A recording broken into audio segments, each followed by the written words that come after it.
I'm getting this meeting started. I'm just kidding. I'm just finished.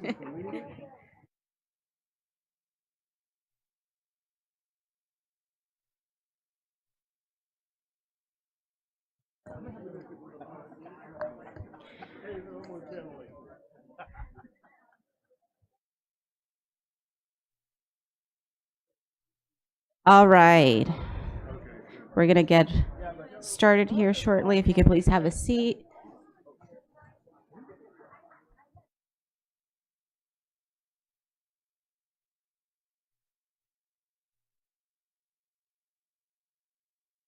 All right, we're calling the meeting to order. 1.1,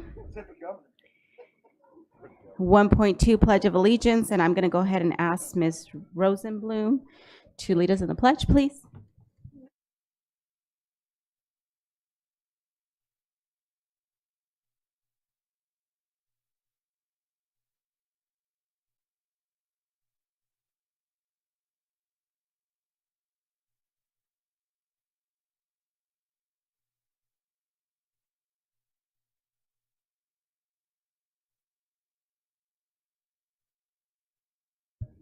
Thank you so much, Ms. Rosenblum. And I do want to acknowledge we have a couple of our board members. We do have quorum. We have Ms. Alexander online.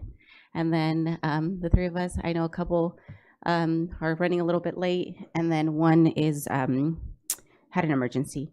Anyway, 1.3, approval of the agenda. Move. Second. Approved by Ms. Tillman, second by Dr. Wyatt. Vote, please. Mr. Avila? Aye. Ms. Preciado? Aye. And Ms. Rosenblum? Aye.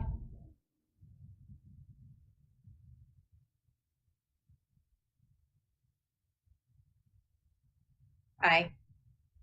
Sorry, thank you.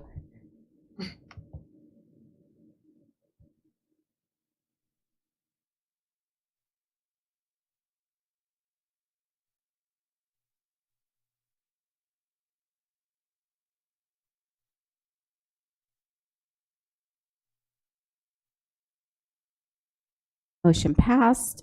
Moving on to 2.0, special presentations and recognitions, and I'll go ahead and pass it over to Ms. Goodwin. Thank you very much, President Ceballos. Hello and good evening. My name is Mary Roan Goodwin, and I am the Director of Communications and Community Relations. Before I introduce tonight's special presentations, I'd like to invite our board members and superintendent to make their way to the front of the dais as we prepare for tonight's recognitions. Executive cabinet members, if you don't mind, I'd like to have you along the ramp here. I'd also like to invite my communications manager, Maria Garcia, to the podium to introduce tonight's special presentation.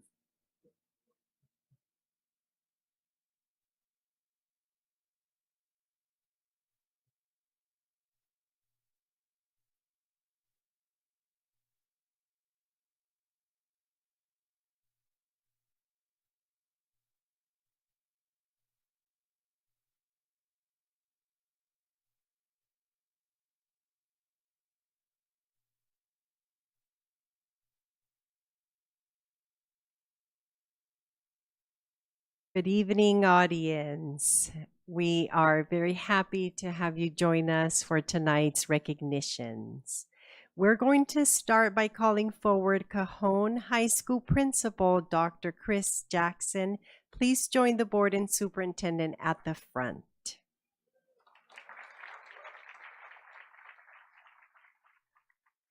Our first honoree received a prestigious award that is reserved for just one person in all of California. That's right, out of all the high schools across the Golden State, it was Cajon High School Athletic Director Richard Imbriani who shined the brightest this year. Last month, Rich Imbriani was named the California State Athletic Director of the Year.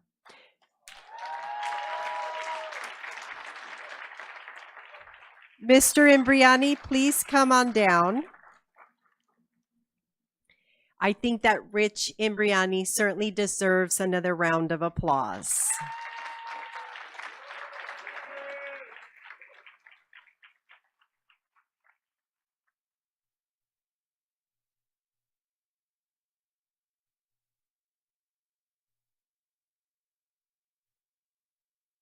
Now that both Chris and Rich are up here, we're going to do a couple of photo opportunities, and then we ask that they both please remain with the board.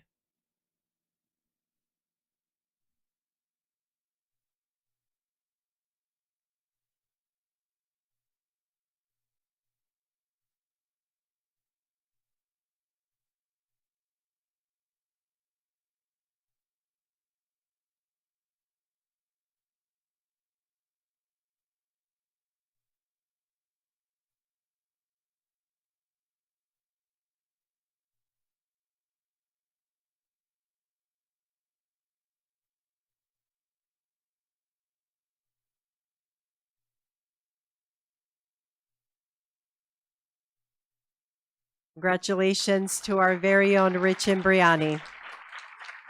Please remain standing here, both of you, because our next recognition is for the Cajon High School cheerleaders. The Cajon High School cheerleaders recently took the #1 spot at the USA Spirit Nationals competition in February. This evening, we are honoring each member of the squad, starting with coaches Lindsay Parham and Macy Imbriani. Please come on down.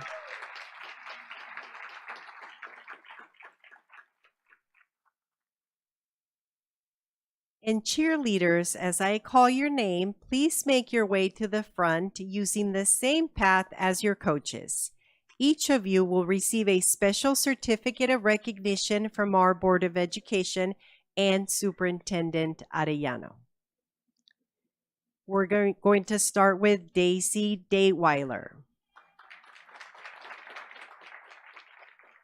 Next up is Lorraine Escarcega. Celeste Fonseca. Nija Hendricks. Madison Kim. Next up is Victoria Leon. And now we have Carrington Lee Cernay. Elisa Lopez.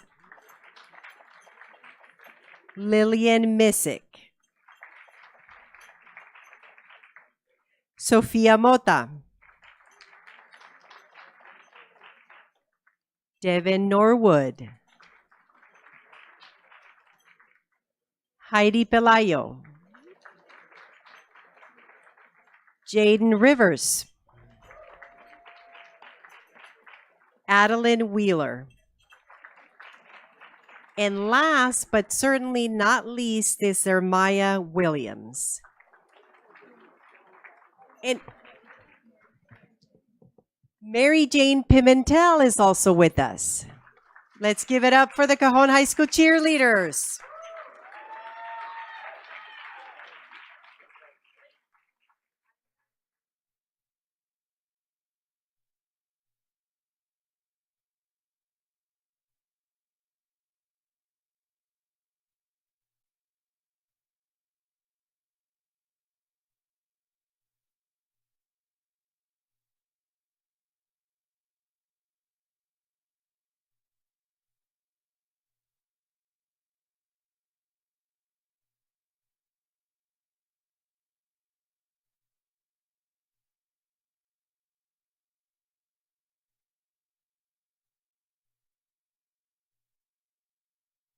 Can I ask one favor?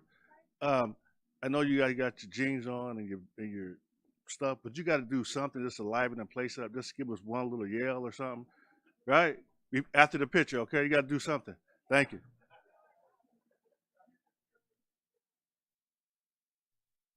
All right, so once we take the picture, then we'll let your coaches direct your next cheer. Oh, something. Doesn't have to be a cheer.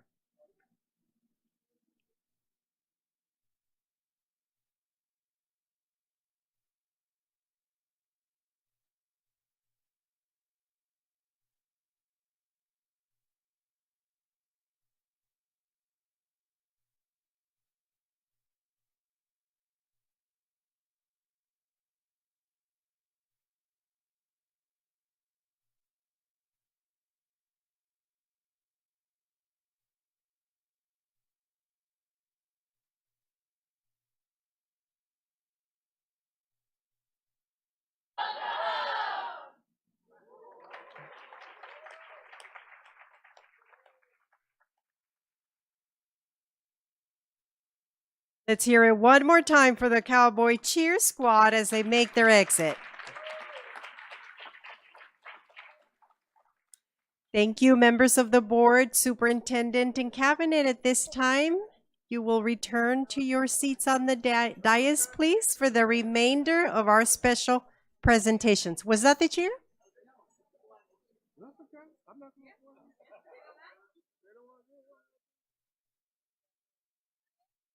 You got it. Do they have a cheer for us? You got something? Come on.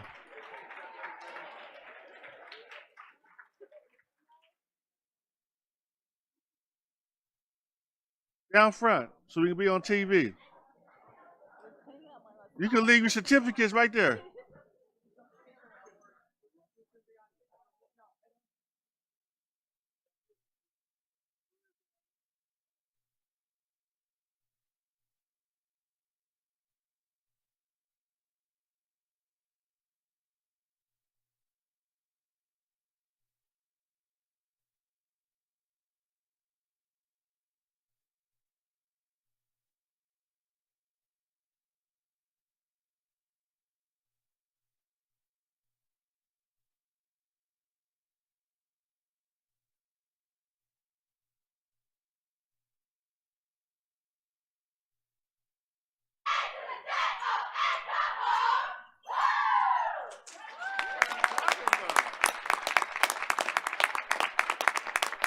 That's what I'm talking about. Thank you.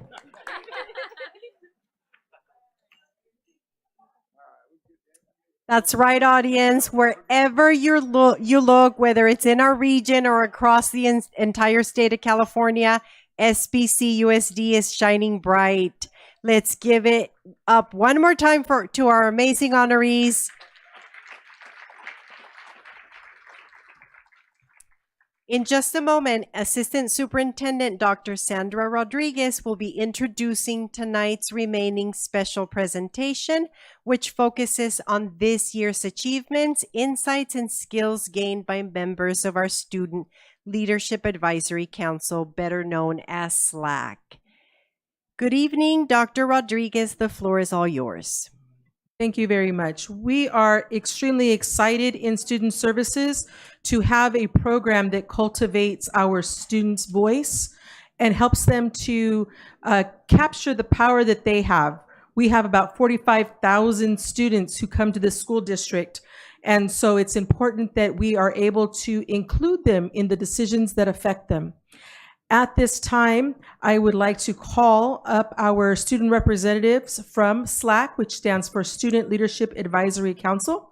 With us today, we have Damien Delgado, who is a 10th grade student from Pacific High School. We have Brisa Hernandez Garcia, who is an 11th grade student at Middle College. And then Alicia Rourke, a 9th grade student from Middle College as well. And so we're very excited about the year that they've had. And so please enjoy the presentation. And at the end, we have a nice little show for you that is not as loud as our cheerleaders, but one that is going to be very inspirational. So with all of that, I'd like to present Damien Delgado. Just speaking to them, or do I have to press the button? Okay. Thank you for the opportunity to present today. Good evening, President Ceballos, members of the board, superintendent, and cabinet. I, Damian Delgado, an active student member within the Student Leadership Advisory Council, am here to share today the impact of our Student Leadership Advisory Council. SLAC was established as a platform through which students could voice themselves, be heard, and collaborate to address issues on campuses. It is a space where student leadership is not only facilitated, but also encouraged. We realize that our students' voices matters and that we can make a difference when we come together. An illustration of this recent concern that was presented by the students regarding the lack of shaded sitting spaces within campus in break times and during lunch, students generally found it hard to secure cool areas where they could sit in the summertime, especially when it was over 100 degrees. We formulated a proposal together of students' voices and worked alongside school administration with the assistance of SLAC so that we could have umbrellas stationed on tables outdoors. This practical improvement, led by student input, has been appreciated by many students. As student board members, it's very good to gain that recognition. In addition to problem-solving actions, SLAC has also had guest speakers. These successful individuals from various walks of life who talk about remaining committed to goals and long periods of time despite challenges, the importance of sacrificing, has inspired many students to take that stand up to their goals. Through SLAC, students are able to motivate each other and bring fresh new ideas to the table in which we examine and determine whether or not to follow through with them. Students can respect each other's opinions through SLAC as we listen attentively to each one of them. We remain engaged within conversation as well. SLAC promotes student leadership and civic responsibility. It reminds us that we are not only students of our own schools, but contributors to our own society.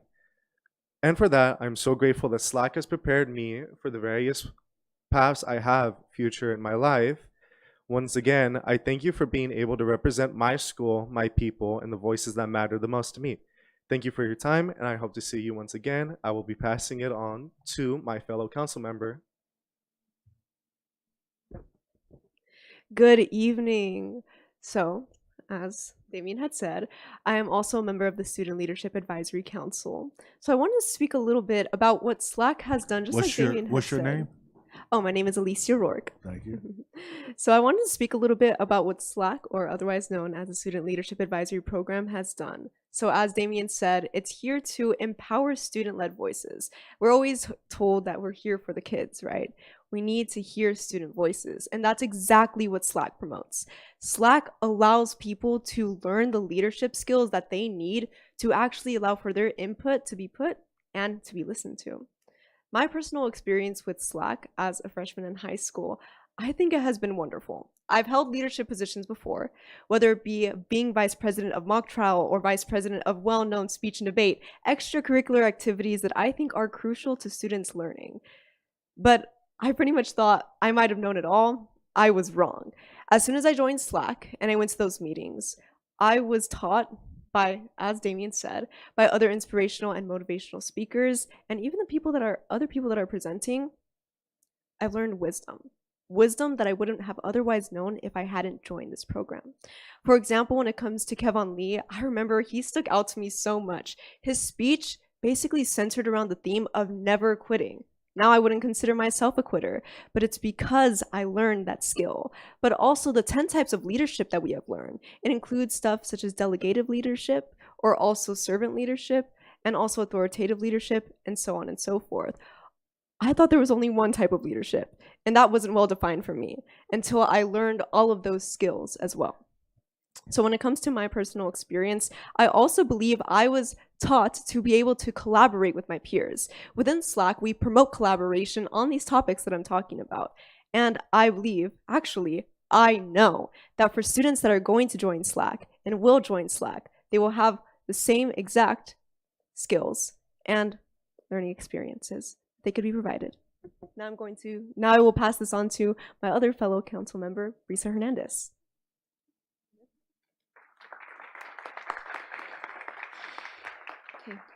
Firstly, thank you for this opportunity to speak. My name, as Alicia mentioned, is Brisa Hernandez Garcia.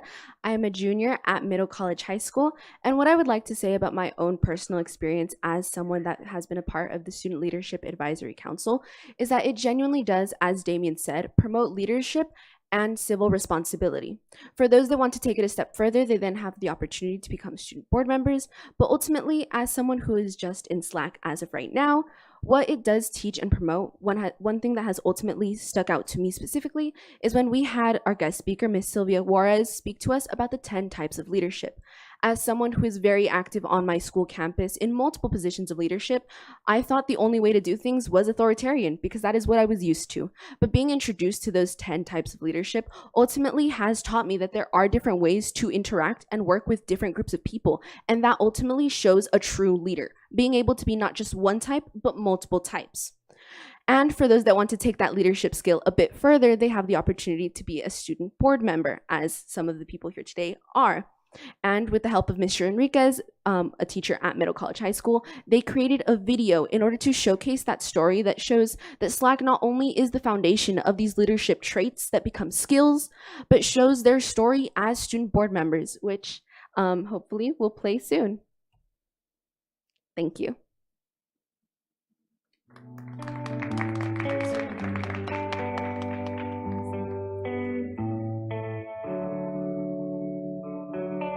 I don't think a student board member is for a person who is valedictorian or who has all A's, no B's, or maybe one B, but it's not just for those who want to have a better life than anyone. It's those who actually want to help their community, those who have a background story. For example, my freshman year, I had gotten into a physical fight with somebody, but I was able to see that I can do something with my life. What surprised me most about the role is how family-oriented the cabinet is. Originally going into this experience, I was scared of having to speak with these adults with such high titles, but it's actually very unified and very respectful, and they also listen to your concern. The most rewarding part about being a student board member is seeing issues that you have advocated for on the board agenda. A good example for this is seeing more funding being implemented for wellness centers. This is an important topic for me because I think it's important for us teenagers and students having access to mental health resources on a campus, just making it easier for us because mental health, you may not know how to ask for help, and having these resources on campus is just easier, and it just warms my heart seeing this being implemented.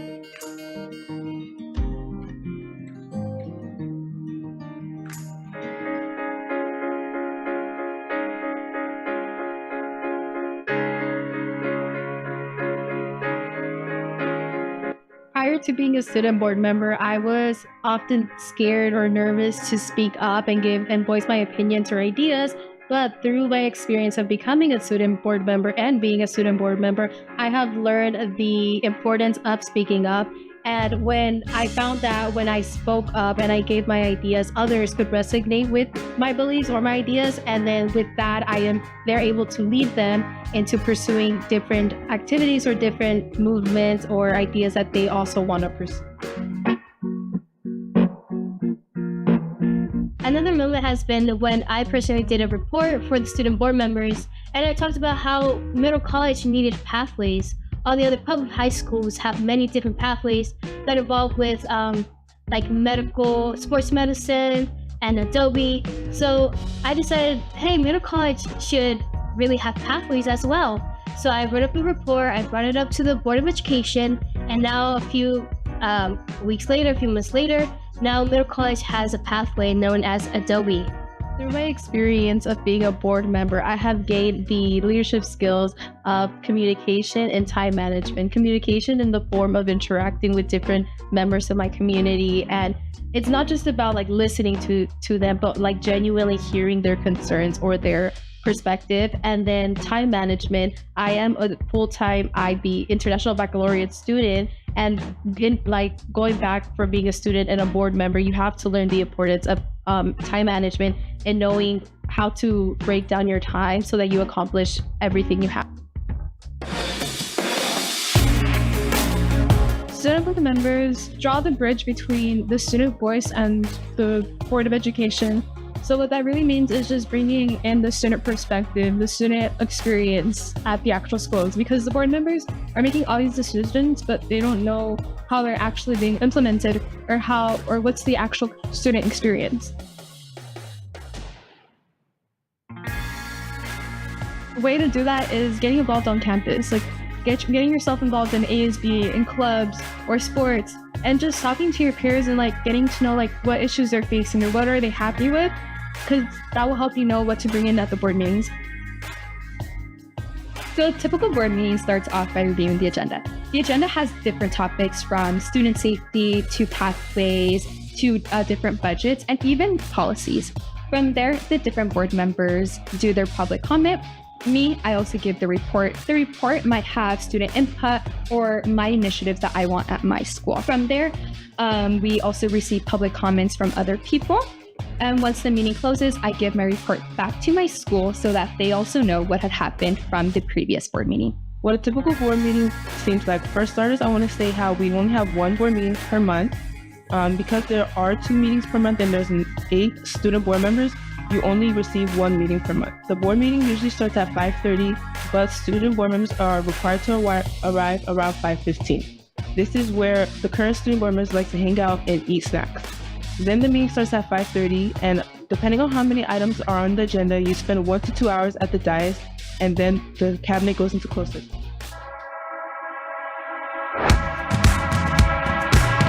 How we as student board members represent other students' voices is by being able to communicate to ones that don't really have their voice out there or even known. They're really just not ones to communicate as much because they're way too quiet. As student board members, we try to get their voices. We will try to get it and represent it.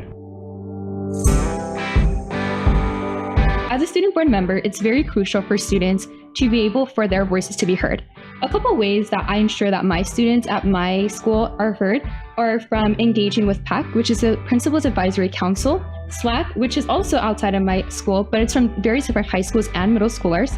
I also engage with daily meetings with different principals, whether that be at San Andreas or San Gorgonio, and I also just have casual conversation with different students so that their voices are all heard. So the day that I take it up to their board, their voices will be represented. I believe that the wellness centers have changed everybody's life. As student board members, we're able to have a vote on these wellness centers being built, so everybody can have a safe space, a safe spot to go either do some work to go calm down or just to go have a nice cool room where you can just be by yourself if that matters to you. The moment that I was proud of as a student board member has been when I was part of the restorative group, and in that group we were talking about how important mental health is. So because of that, we came together as student board members and we started researching more about mental health, and we found out that it's very important, so we wanted to implement that more into schools, and so that's how we were able to implement our wellness rooms.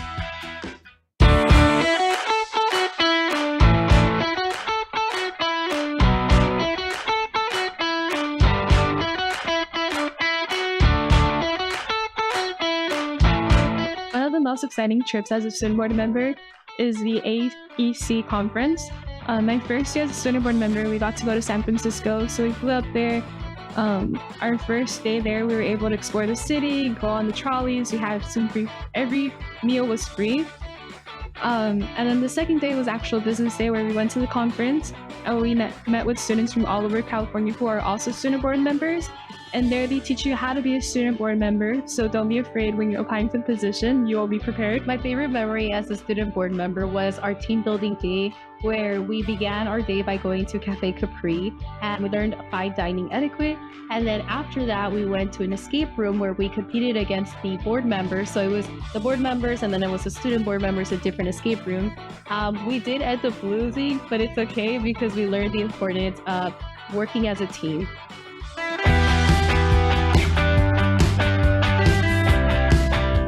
As a student board member, it really helped me influence for my future career in many different areas. A few areas specifically I would say would be my public speaking skills and having a bond with my community. I want to pursue a career in law enforcement, and these skills are really going to help me for my future. Being a student board member really shaped me to be able to change in ways I never thought I could. And in those ways, it showed me that sometimes you have to be the person who rises out of the darkness. Being a student board member has allowed me to apply or just have access to different opportunities. For example, I won the 37th multilingualism scholarship for the county, and being a student board member has showed me the importance of being bilingual and biliterate, and I have been able to show that skill with my community, and I wrote about it in an essay, and it allowed me to achieve this accomplishment.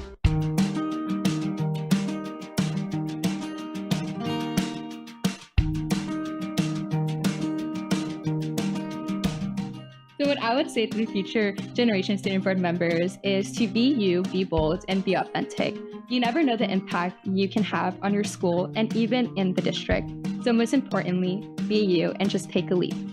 Some advice I can give to future student board members or students who are applying to be a student member is to have confidence in yourself and your capabilities. It's very natural for us to doubt ourselves, but just know that you are capable of accomplishing anything you want.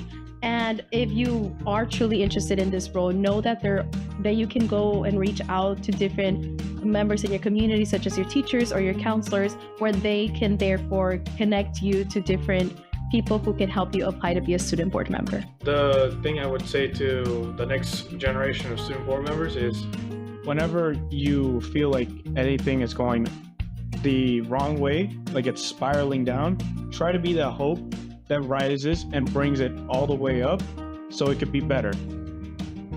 You'll never know until you swing the bat. What I have to say to the next generation of student board members is just to go for it. I had went for it and it turned out super well for me. I was able to apply to applications for scholarships. I can just put it out there as, hey, I was a student board member. I was able to make difference in our community. I was able to make difference in our school districts. You never know what life could have in the future for you. So I just want to say, just go for it and just do it. Be you and be free-spirited. If you're unsure about applying, the piece of advice I could give you is to take a leap of faith in yourself and just do it. Give yourself the opportunity to grow and learn more about your community. This role will open many doors for you and will allow you to succeed as long as you give it your all.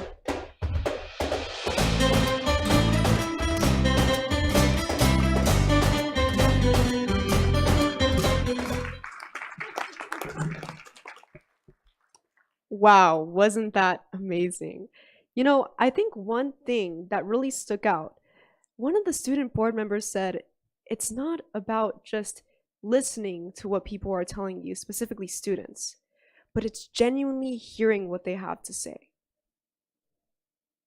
Within the 10 types of leadership, I think that's one of the most important traits that these students, whether it be student board members like Jimena, Wilbert, and Jeanette that are here today, thank you for being here, or any other student board members that may not be here right now, or other members of the Student Leadership Advisory Council, they have learned that through our mentors, through the lessons that we have learned through the Student Leadership Advisory Program. It's so integral. And these are our students of San Bernardino. Our students, aren't we lucky to have them? They have been mentored and they have been produced. And look at where we are now with this specific program and the ability to be a student board member, to sit up here and to speak the truth that we have as students. Thank you so much for listening to our presentation on the Student Leadership Advisory Council. Thank you for your time, as always. Wow. Yes, please, let's give him another round of applause. Thank you so much for coming out, and absolutely amazing. Just want to take some time to thank, Dr. Rodriguez and, the whole team that, puts in the time day in, day out to support, and, SLAC and all the staff members as well. And thank you as students for really just stepping up and saying, I want to be part of, the community. I want to be part of shaping it for the better. So, again, I commend you and thank you so much for coming out and giving us this great presentation. And hopefully I look forward to seeing, one of you or maybe all three of you up here, in the next set of board members, students. So if I may, Ms. Ceballos, sure. I'd like to recognize the staff that are so important to make this possible. Many of you know that this program was resurrected by a former board member, Mickey Chahusky, and this was her passion. And she came from a department within Student Services, Positive Youth Development. And oftentimes we think about positive youth development as the place that, where students get disciplined. But this is really a place where kids thrive. And so we balance it out. And so SLAC is that program within PYD that is really able to bring that light and shine that light on the great things that are happening in our district.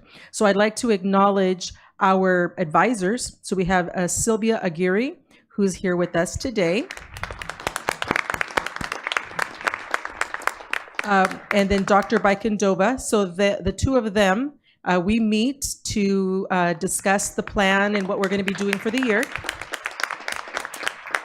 And then we have advisors for our student board members. And so we have Nicole Post, who is, again, very integral, provides the chaperoning and mentorships and help us with all of the board agendas. And then also Karen helps us when Nicole was out. So, you know, she's been a very vital part. And then we have program specialist Michelle Rogers, who has also really helped to take the lead.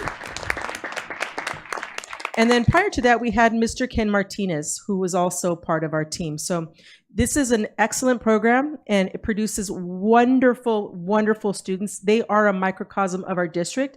And then I just want to share a fun fact. So Alicia Rourke, this young lady who is so articulate, who's only a 9th grader, she went to preschool. She went to already, started at 3 years old. And her mom loves it so much. She works at Preschool Central too.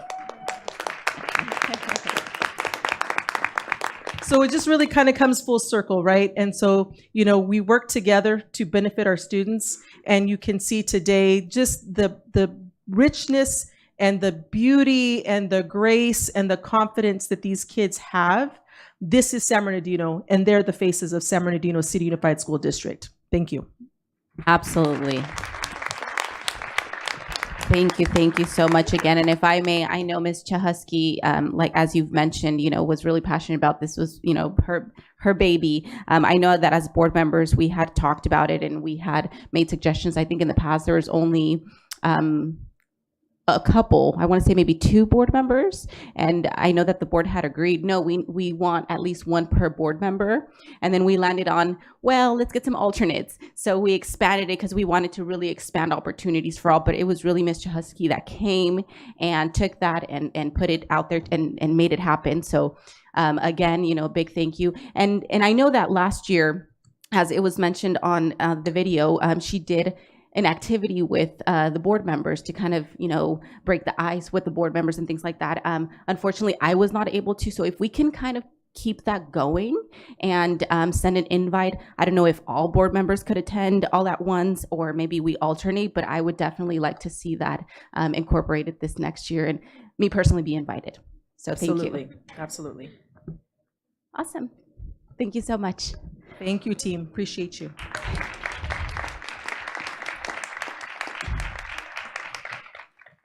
All right, we are moving on to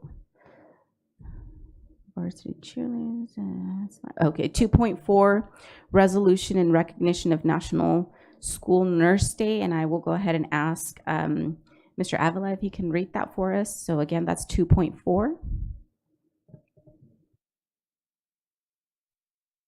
Whereas May 7, 2025 is National School Nurse Day, and whereas National School Nurse Day was established in 1972 with a goal of educating the public on a critical role of school nurses in the educational system, and whereas school nurses have served the role in ensuring student academic success for more than 120 years, and whereas school nurses support the health and educational success of students and youth by promoting wellness and improving health outcomes for all students. And whereas school nurses act as a liaison between school communities and families, and whereas school nurses understand the link between health and learning and are in a position to make a positive difference for children every day, and whereas school nurses in California are fully qualified registered nurses who have completed additional training and in an approved school nurse program, ensuring students receive the best possible care. Therefore, be it resolved, the Board of Education of San Bernardino City Unified School District proclaims May 7th, 2025 as National School Nurse Day and acknowledge the accomplishments of the district school nurses and continued efforts to meet the needs of today's students to help them stay healthy and in school ready to learn. Moved. Second. By Ms. Medina, second by Dr. Wyatt. Vote please. Mr. Avila? Aye. Ms. Preciado? Aye. Ms. Rosenblum? Aye. And Ms. Alexander? Aye. I didn't forget about you this time.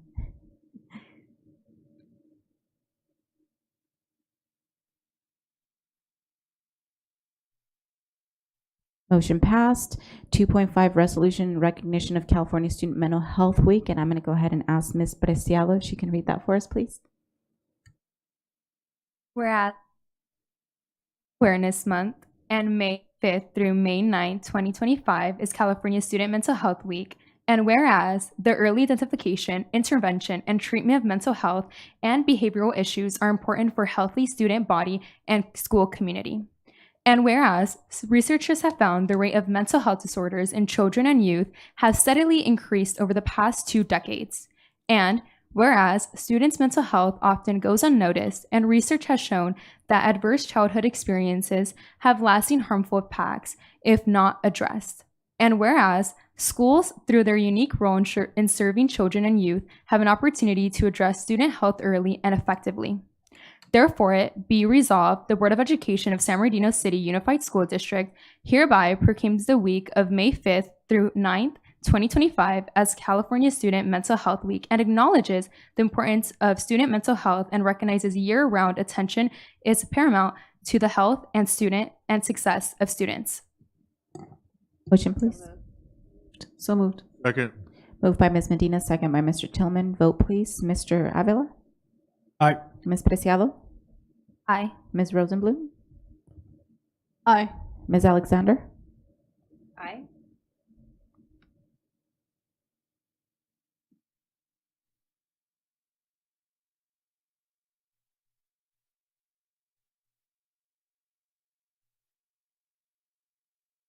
Motion passed. 2.6 resolution in recognition of Classified School Employee Week. And I will go ahead and ask Ms. Rosenblum to read that for us, please.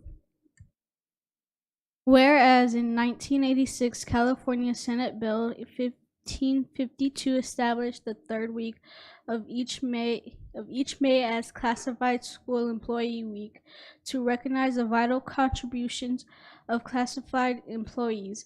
And whereas the classified employees of San Bernardino City Unified School District provide support services that are essential to learn excellent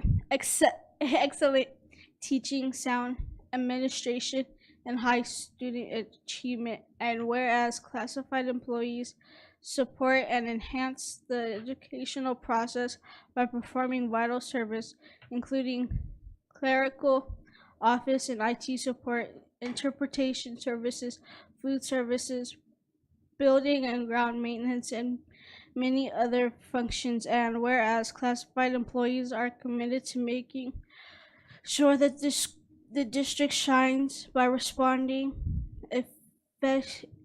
effectively to the needs of students and their families, teachers, administrators, other staff, and the greater community. Therefore, be resolved, the Board of Education of San Bernardino City Unified School District does hereby honor the contributions of classified school employees and proclaims May 18th through May 24th, 2025 as a Classified School Employee Week and extends its sincere appreciation to all classified staff. I'll move. Second. Moved by Dr. Wyatt, second by Mr. Tillman. Vote please. Mr. Avila? Aye. Ms. Preciado? Aye. Ms. Rosenblum? Aye. Ms. Alexander? Aye. Thank you.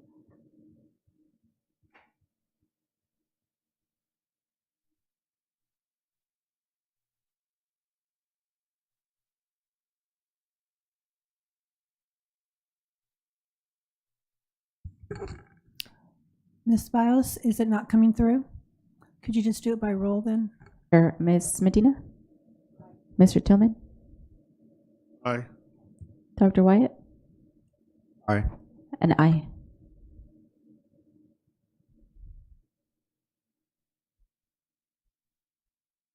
Motion passed. 2.7, recognition of National Teacher Appreciation Week, California Day of the Teacher, and SBCUSD's Day of the Teacher. Ms. Medina? Thank you, Madam President. Whereas National Teacher Appreciation Week is observed annually during the first full week in May and sponsored by the National PTA, and whereas the second Wednesday in May is recognized as California Day of the Teacher, which arose out of legislation co-sponsored by the California Teachers Association and Association of Mexican American Educators and adopted in 1982. And whereas teachers mold future citizens through guidance and education, spending countless hours preparing lessons, evaluating progress in counseling and coaching students, and whereas teachers have been responsible for educating millions of students since the state's founding and have led efforts to promote and advance educational opportunities for all, and whereas a strong, effective system of free public education for all children and youth is essential to a democratic republic system of government, and whereas May 9th, 2025 is the day San Bernardino Unified School District honors its teachers who are second to none in their chosen profession. Therefore, be it resolved that the Board of Education of San Bernardino Unified School District proclaims the week of May 5th through May 9th, 2025 as National Teacher Appreciation Week, and May 14th, 2025 as California Day of the Teacher, and urges all citizens to pay tribute to public school teachers. And be it further resolved, the Board of Education proclaims May 9th, 2025 as a day to celebrate the district's exceptional teachers and express its gratitude for their service, dedication, and professional excellence, and asks the San Bernardino City Unified School District family and community to come together to make a difference in the lives of our students. Moved. Second. Moved by Mr. Tillman, second by Dr. Wyatt. Vote, please. Mr. Avila? Aye. Ms. Preciado? Aye. Ms. Rosenblum? Aye. Mrs. Alexander? Aye.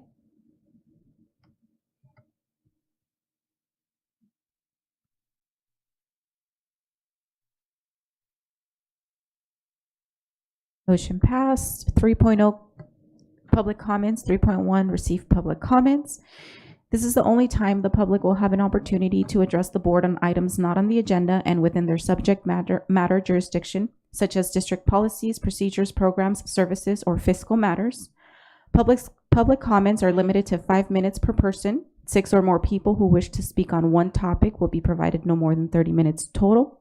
Speakers are cautioned that under California law, no person is immune from liability for making intentionally false or defamatory comments regarding any person simply because these comments are made at a public meeting. So first up, we have Mr. Tony Plana.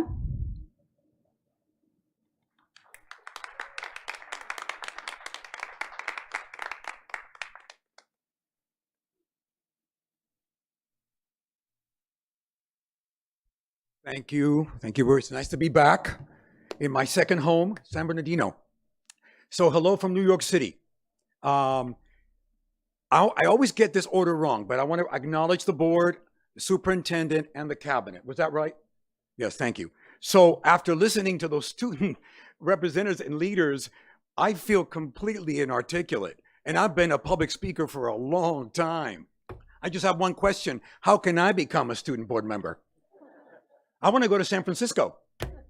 But I'm really here because I get this question all the time, and I want to kind of leave it for the record. What are you doing in San Bernardino when they see me? And here's a little statement that I want to prepare for the board, and then I want to show you a little clip of some of the work we've been doing in your district, thanks to you.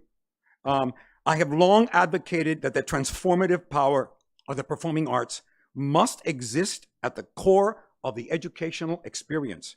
Personally, it changed my life in high school. As an immigrant English learner, it empowered me in ways I could not have imagined. There is no educational tool more instrumental for discovering oneself, defining who we are, and developing all that we are to our highest potential. It's the reason I come to San Bernardino. and still the reason I am here today. You see, I was just like a lot of the kids in this district, and I never had the opportunities that you have been able to provide through our programs. So I'm here to publicly invite you. So I don't know if there's shame involved, but you have to come to our production of Frozen, which will be at Indian Springs the weekend of June 13, 14, and 15. You need to see in person, experience it firsthand, what your kids are doing. They're doing extraordinary work. And that's what elevates my soul when I see this. We took a program that did not exist, and I think some of you, Dr. Rodriguez, Marisa Arellano, your superintendent, have come to see it. And I believe that all of you need to come. Student leaders, you need to spread the word. And more importantly, I want to leave you with this, and I mentioned this fact last year when I spoke to you. That is, we invite 4th to 8th graders to participate in this program Saturday mornings at Indian Springs, 9 to 12:30, and they work on a production the entire year. There are 14,000 4th to 8th graders in your district. Okay, we have like a little over 100 kids auditioning for our program in August. That is ridiculous. And listen, I know what the cost of these programs are because I put my daughter through them. I signed the checks, and these are offered free and with geographical proximity to where these kids live. It's a huge opportunity to not just become Broadway stars. God bless them. I hope they do. But really to develop themselves as communicators, as collaborators, as creative human beings. And that's what's important about these programs. You have to be able to develop the soft skills to succeed in this country, and especially in business. So I'm telling you that these, to me, are essential programs. And I hope that you will support them by coming and experiencing them. Then you'll become an advocate like me, I guarantee you. So June 13th, 14th, and 15th, Frozen, American Musical Academy. The other thing that I want to tell you is that by the way, nobody that auditions ever gets rejected. They go into a program we call American Musical Academy Training. It's because when we did our first audition and kids were rejected, we got call from parents. My kids are crying. We couldn't take it. We said, why should we reject any of them?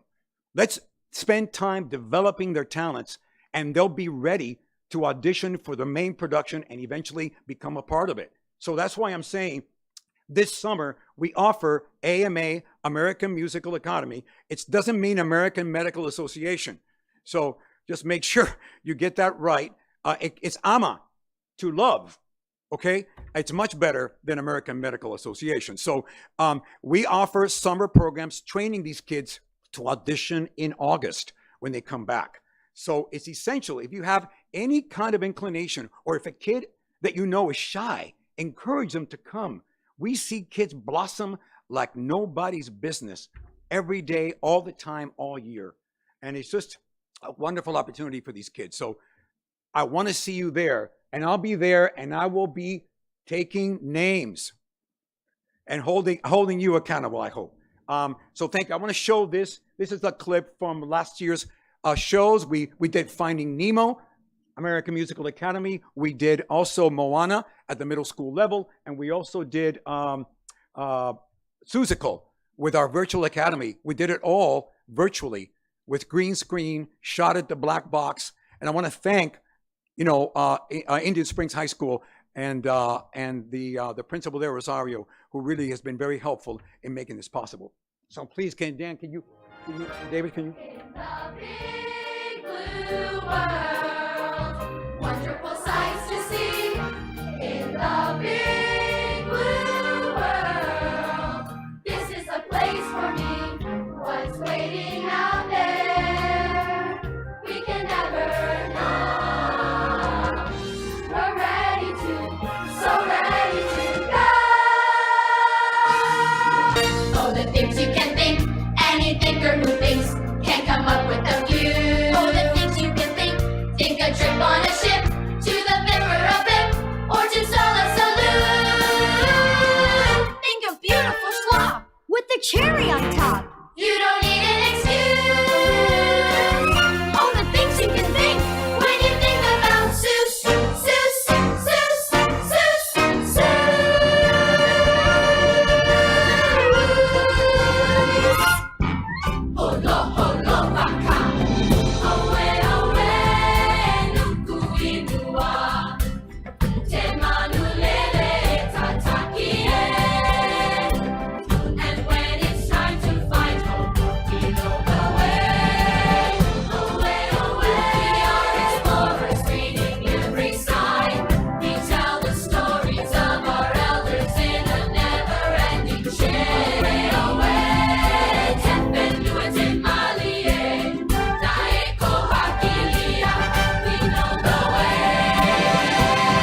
Well, there it goes.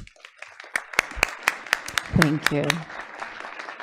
There's a QR code. Just go on that QR code and scan it and come train with us in the summer and audition for us in the fall. So thank you again for the time. Appreciate it. Thank you so Bless much. you. And we have a question from Mr. Tillman. Yes. You named June 13th, the 14th, and the 15th, but you didn't say where. Indian Springs High School. I'm sorry. Yes. At what time? Oh, yeah, that's a bad question for me. I think it's a 6:30 Friday, Saturday, and then a 2:30 around there. We'll get you that information. It'll be on the QR code. Thank you very much.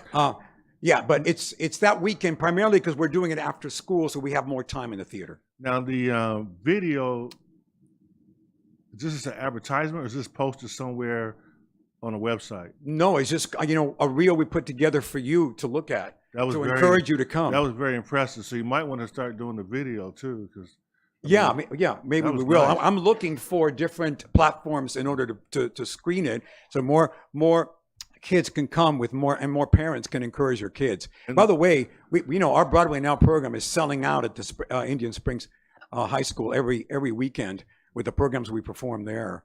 And amazing, the Susical is actually with immune compromised kids, a virtual academy, and so they rehearse online in their houses where they are quarantined basically, and then we get them together at the Black Box in Indian Springs, and they do it with mask on. They distance, safe distance, and they shoot it on green screen, and then we drop the backgrounds from the books, the Susical books, into it. It's amazing what we've been able to do. Well, thank you very much. And then I want to just thank you because you believe in our students just like we believe in them.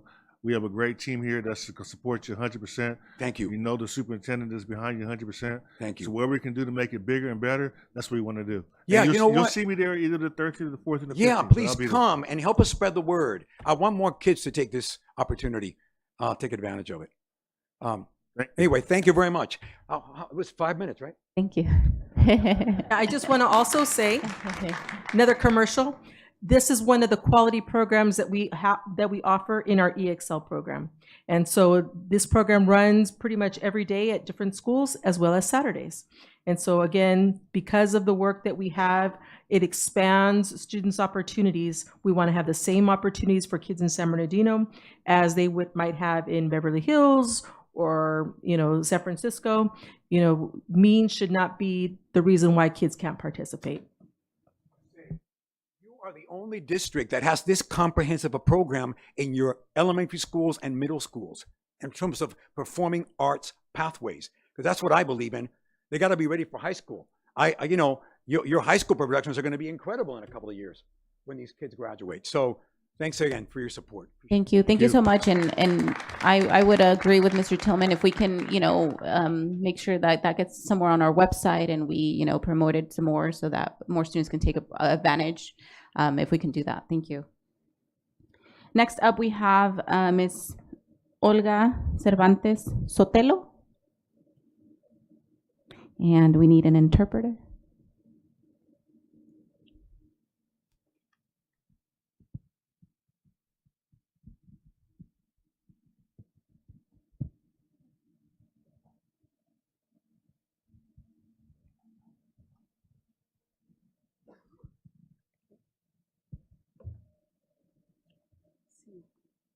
Hola, buenas tardes. Mi nombre es Olga Cervantes.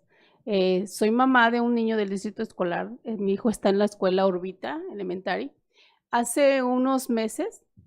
Hi, my name is Olga Cervantes. I'm the mother of one student at Orbita Elementary. A few months ago. En marzo, para ser específico, mi hijo tuvo un problema en la cafetería, un desacuerdo con un niño. Lo llevaron con la vice principal y la vice principal, lejos de solucionar el problema, le gritoneó a mi hijo, le hizo llorar y a cada momento le apuntaba con el dedo y le decía que se callara, que no quería que llorara, que le dijera con la boca qué era lo que había pasado. ¿Por qué lloras? Y mi hijo solamente asintía con la cara y le decía que no podía hablar. Y ella no le importó y le siguió insistiendo y ejercía su fuerza contra mi hijo.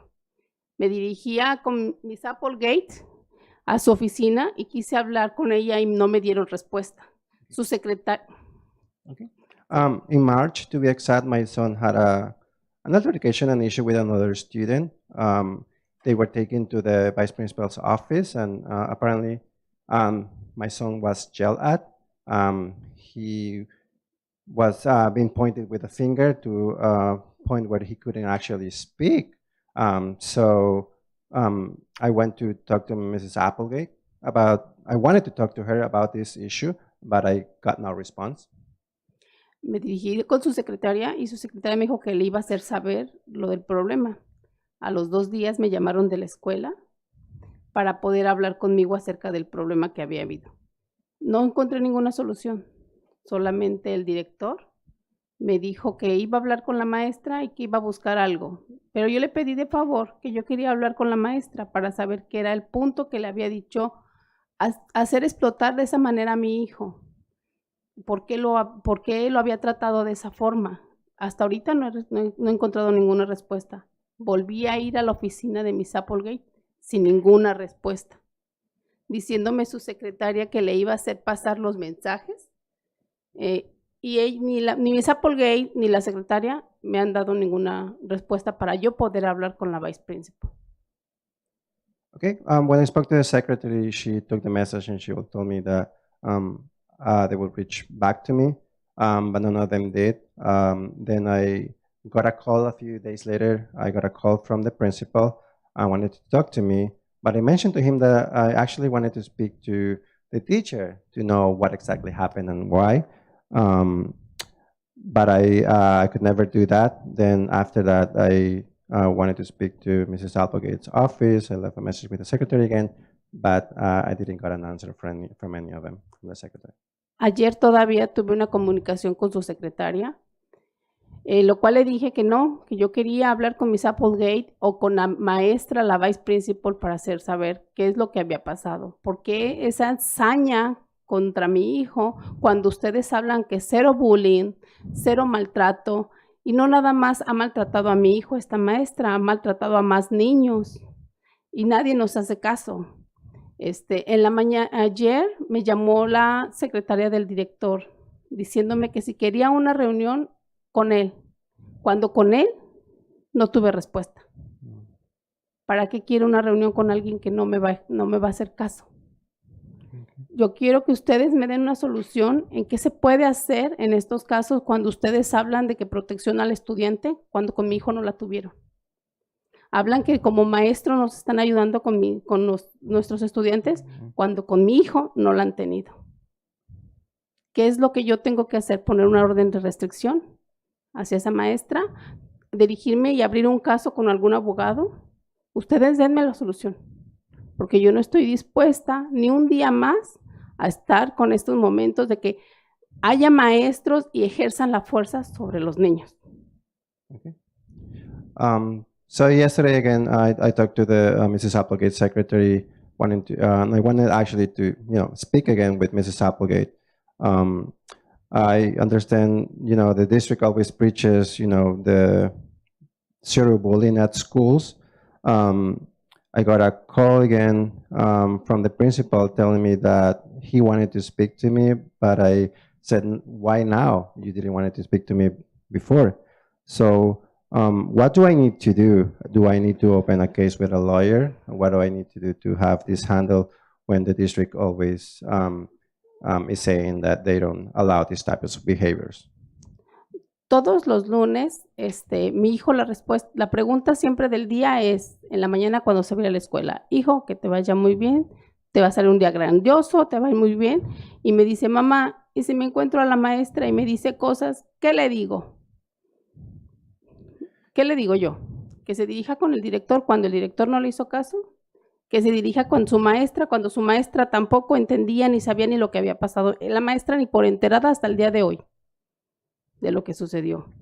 Ayer salió mi hijo de la escuela y le pregunté que cómo le había ido y me dijo, mamá, llegó Victoria Mandujano, y otra niña no recuerdo, Victoria H y otra niña que no recuerdo el nombre, llegaron llorando porque la vice principal también les gritoneó y nadie hace nada. Okay. So every Monday, I always tell my son that his day is going to be good, that everything will be fine, and I always ask him how did the day go at school. What he said to me is, "What do I do if I see the vice principal? What do I tell? What do I tell her?" So yesterday, like he told me he saw Victoria H and another student. They came back crying because this vice principal yelled at them. Or la directora les había dicho algo. Sí, les detendió por lo mismo, por un problema, un incidente. Okay, the vice principal yelled at them because of an incident. Miss Applegate, ¿mis mensajes les han llegado?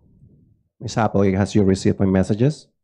Sí, sí me llegaron y hablé con el director para ver qué fue lo que pasó y cómo iba a hablar con la subdirectora. Pero él me dijo que usted quería que regañara a la subdirectora enfrente de él. No. Point of order. Yeah, we're gonna. You can't have back and forth conversation. Public comment is just giving a comment to us. Okay. Comunico con usted. I will communicate with her directly then. Can you translate that for her? They apologize because they cannot have this conversation back and forth. So Can you translate to her? Oh, okay, perfect. Okay.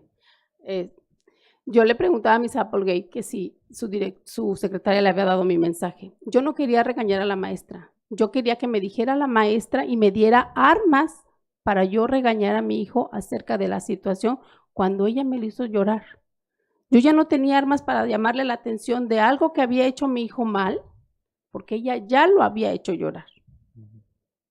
Como maestra me supongo que tiene un nivel más alto que yo. Por eso está en el lugar que está.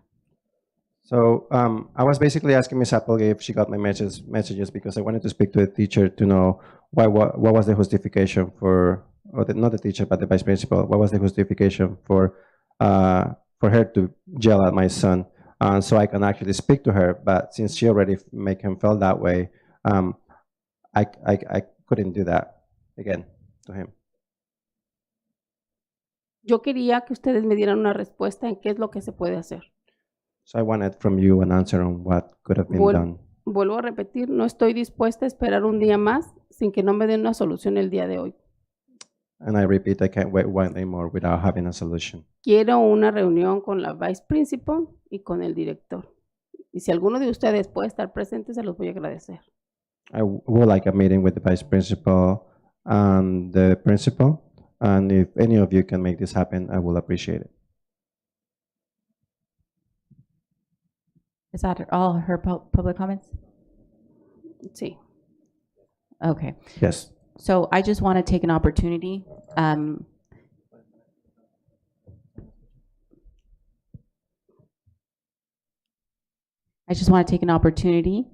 Quiero tomar la oportunidad to say I'm sorry for your experience. Lo siento mucho por su experiencia que tuvo. And we've already received your public comment. Ya hemos recibido su comentario público. And I do hope that you will be reached out to. Tengo gran ánimo de que la van a contactar y este problema se va a resolver. In any case, I personally have gathered your information. Yo tengo su información. I will be sending you an email to make sure that you were followed up on. Mi hijo no es el único maltratado. I understand. Yo tengo su correo electrónico y yo le voy a mandar un correo electrónico para asegurarme que sí la contactaron y que está moviendo la situación adelante. ¿Ok? Okay. Gracias. Just wanted to repeat what mom said. My son is not the only one affected. Traje a mi hijo. Si ustedes le quieren preguntar lo sucedido, aquí está. Este no es el lugar. Okay. This is not the place. Gracias. But thank you. Gracias. I have my son with me in case you wanted to ask a question.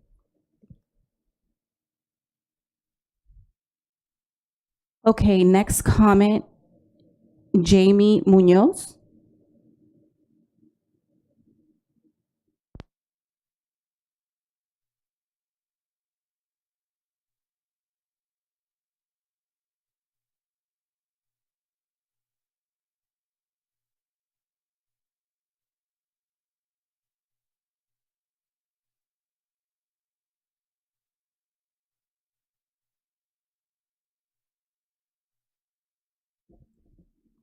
It's actually three of us.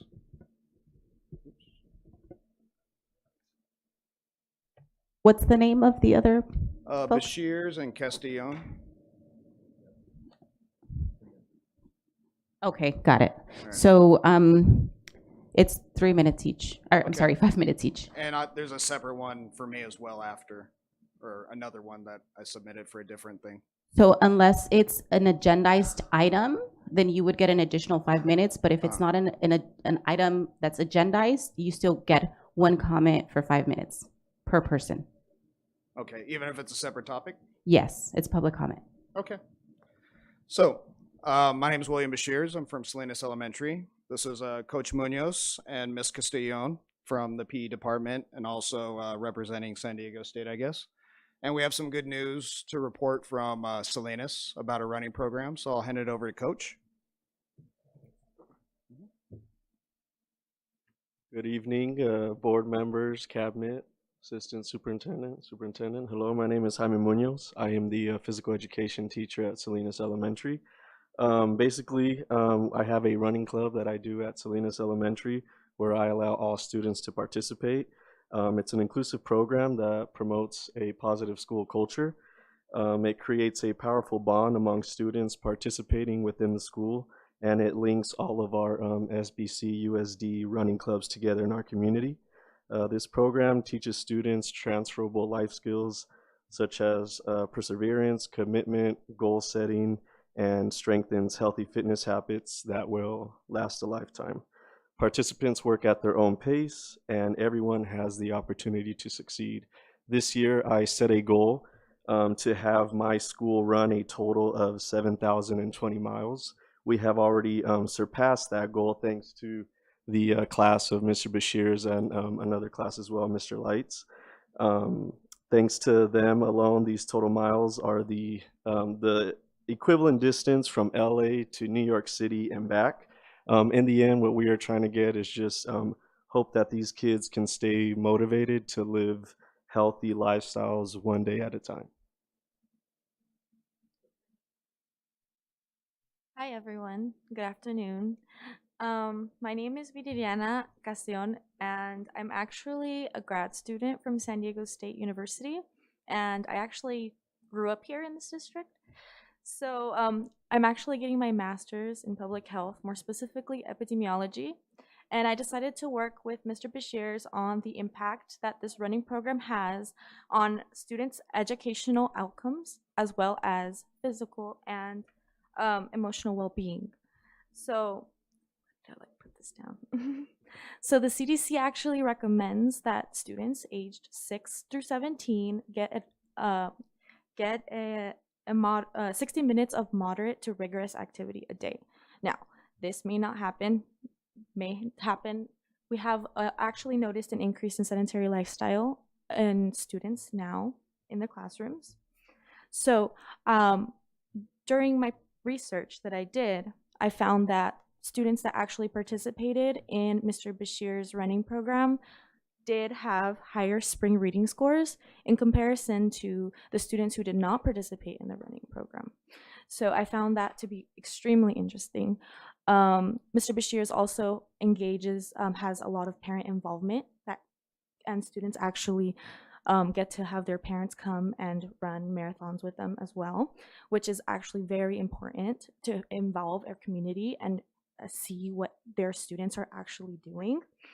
And we actually saw that students who actually enjoyed running were actually, parents actually saw that they're noticing these health changes in their child. So not only did we see these students become much more healthy in their parents' eyes, they saw it for themselves, but they also were able to improve in their reading scores too. Now, these findings may suggest that physical activity programs in schools could be beneficial for students' academic successes. Overall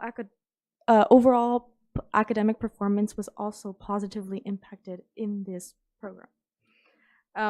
Another one is parent involvement, right? It plays a key role in student success and education. And I feel like one should consider different ways to engage parents to actively participate and see what they're doing. So I feel like if we were able to get that, it would be extremely beneficial, and I I was able to firsthand witness what this program has done, and I have seen a tremendous amount of positive attitudes and students actually being engaged. And not only that, but in the classroom, going back and forth, it provides them the opportunity to have that physical activity sense while also being able to learn and seeing their improvements in their scores. All right, thank you.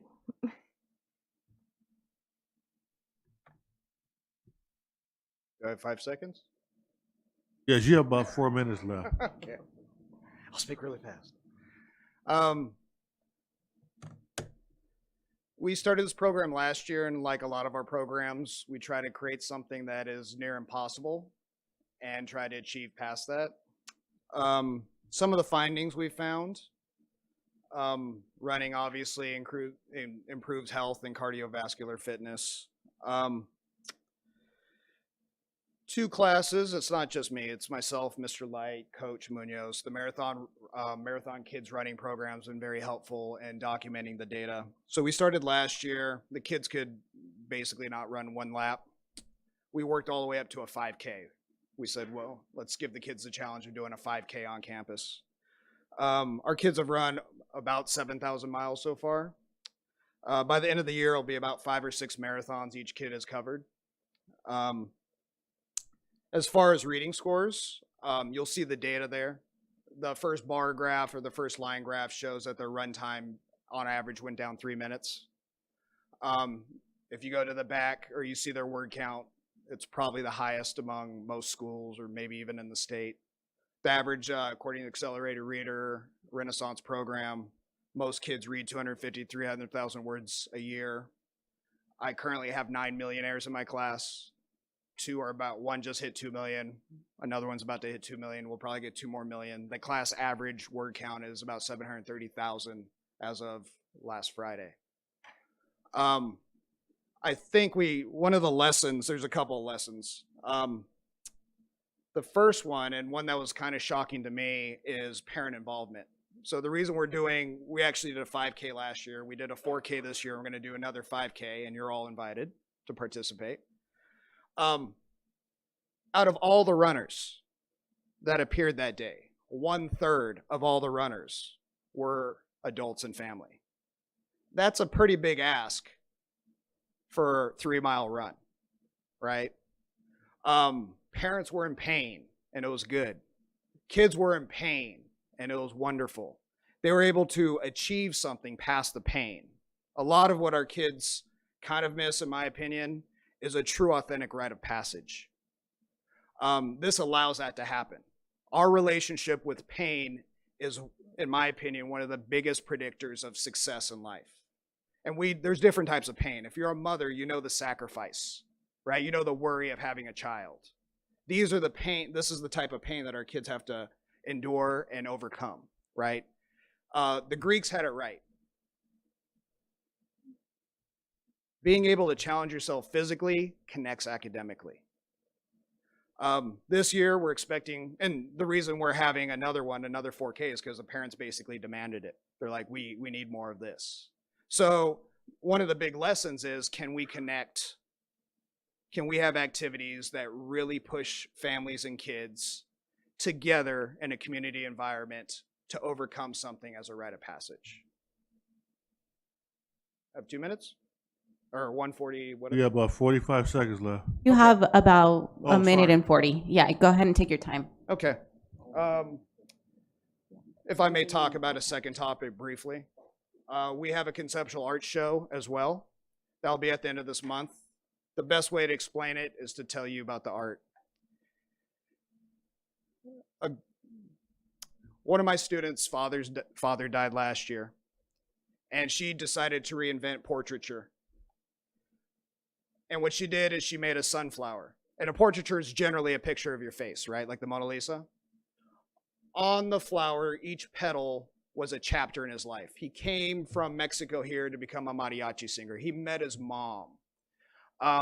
He used to sing his kids to sleep. And as part of the art show, this conceptual art piece, the audience would pull each petal off to learn the man. This is what kids can do with art. Conceptual art's a whole different thing. It's not about the aesthetics, it's about the thought and the emotion. So think about what this kid had to do. She had to go interview her family right after her father passed away. That's a large amount of bravery. She had to create an art piece that meant something. It's 2 pages into the book, 3 pages into the book. And during the art show, she recreated his death. Because as the audience plucks a petal off, the flower dies, just like he does, or did. That is conceptual art. That's the best way I can explain it, and you're more than welcome to come to our art show down the road at the Garcia Center on the 23rd. Thank you very much. Thank you so much for your time.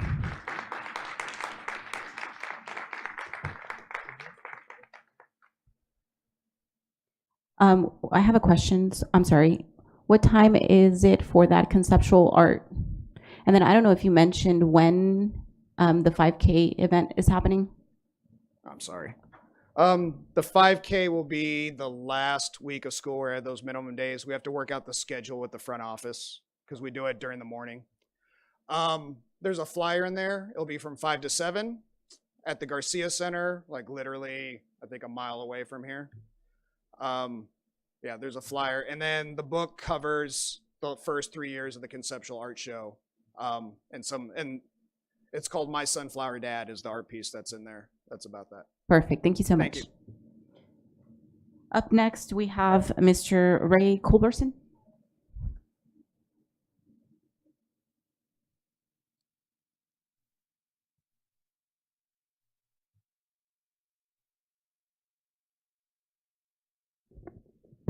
Good afternoon, Board President, board members, cabinet members. Ray Culberson. Some of you guys probably don't know me. I'm not. But anyway, first of all, I want to talk about a couple of things, but I just want to also say that these students are like highly impressive. And so there's like, I don't care what happens, like my mood was not in the best kind of mood until I saw these students, because students always bring the life back into you no matter what. And I was telling them that they need to work on their confidence and never quit and do all that other stuff. These kids are so super, they don't need, they were like, this old man is talking a whole bunch of noise, I got this. So anyway, I want to talk to you a little bit because of the fact of this. As you know, we had an incident at Entrepreneur High School, and I wanted to just make sure it was clarified. You probably saw the video and with the officers and everything else.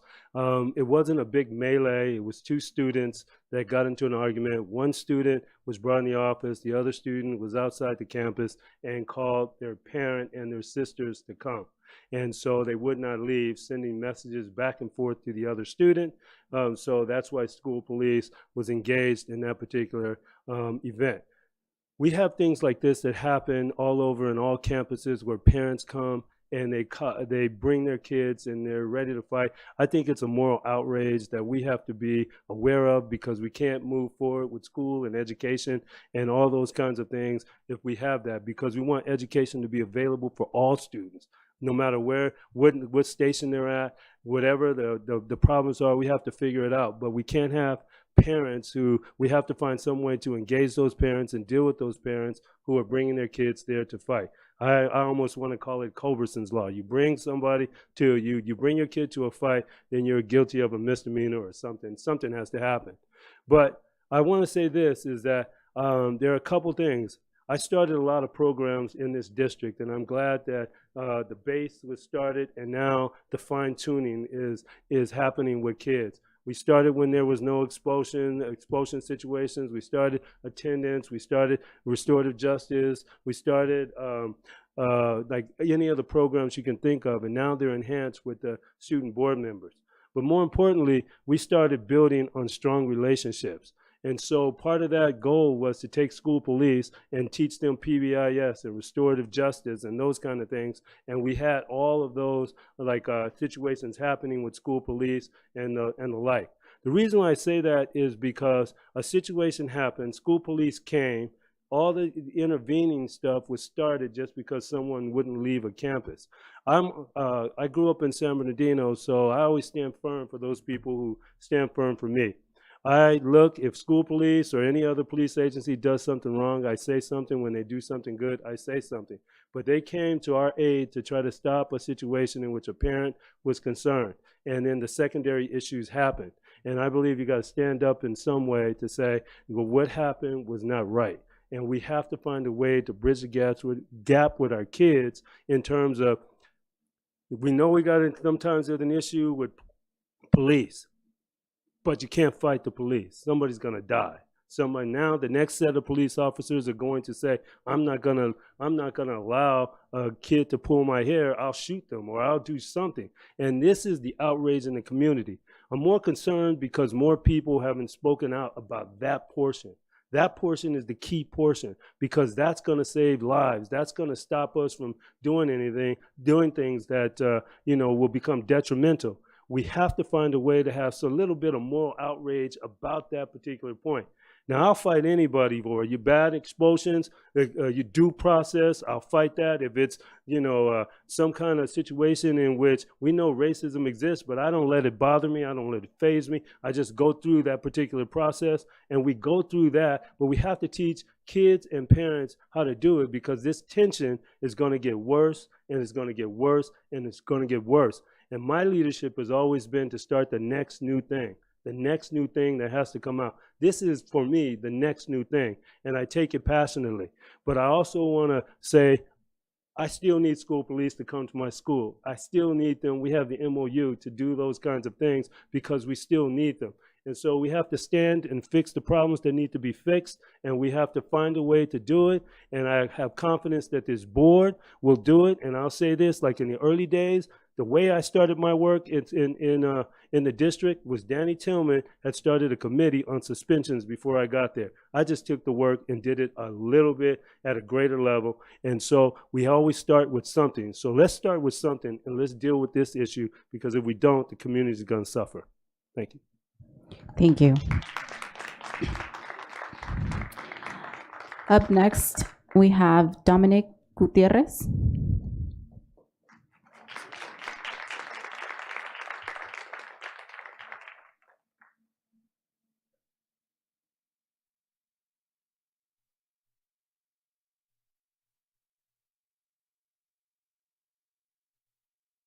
Oh, yes, it is.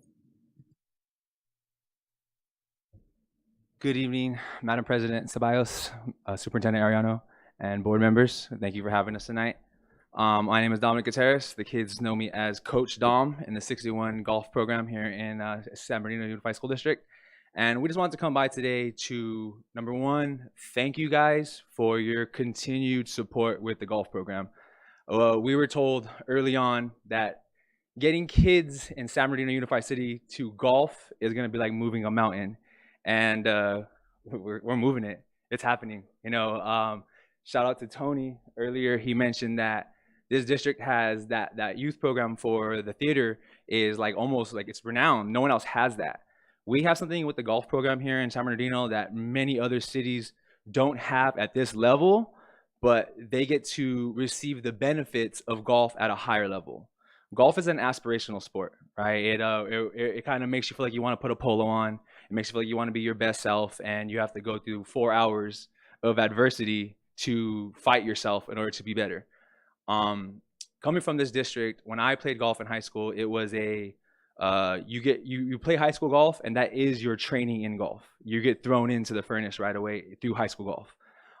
We're kind of seeing a future right now and a possibility where not only can San Bernardino have a thriving golf program at every high school, a milestone we're about to achieve is we're going to have the first middle school golf league, and the kids are going to compete all this month, and they're going to have a tournament on the 31st.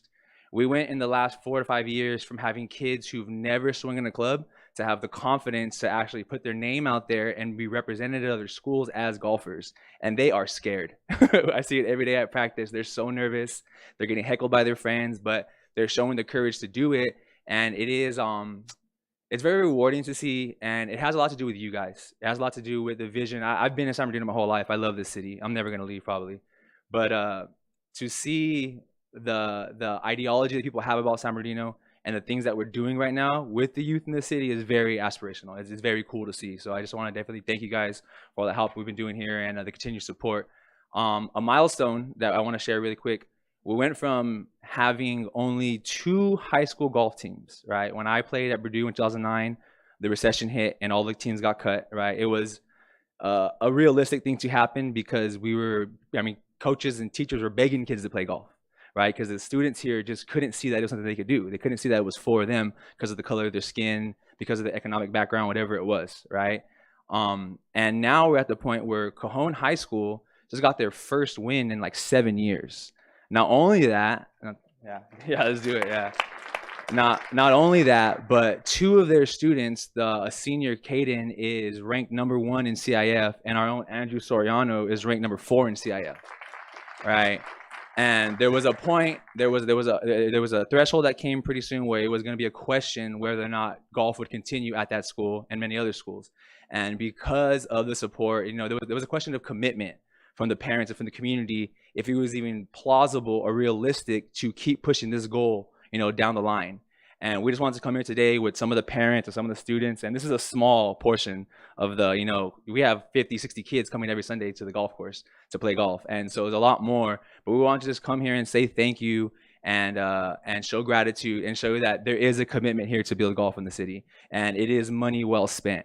And I can very easily see in the future not only just to have the cities around us, they benefit from golf.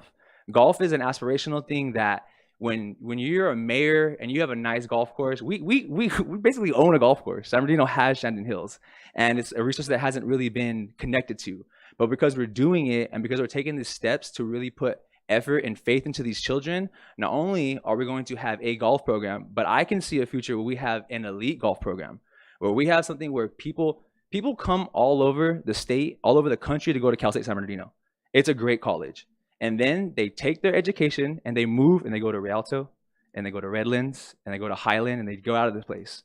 Pretty soon, we see a program where people are going to be coming here to go to Shandon Hills to play golf, to be part of this golf program. And hopefully that's going to shed light back into the city and help, revenue and help all that great stuff too. So just thank you again for all your support. It's working. Golf is happening. It's not an easy task. It's not an easy game, but I forgot his name, but golf is painful, and it's also going to be one of those things that we're going to see growth from if we continue down this path. So thank you all, Chief Polino, Mr. Tillman. Thank you guys all so much for your support. Mr. Wyatt, we really appreciate you guys, and we hope we can continue to grow this thing. And I know some of the golfers and parents want to share their experience with you too. Thank you. Thank you so much. So I do have people that submitted public comment.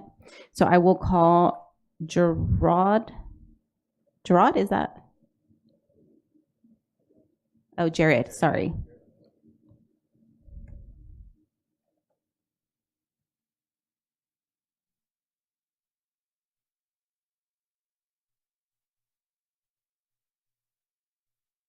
Good evening, board members. I'll keep this quick.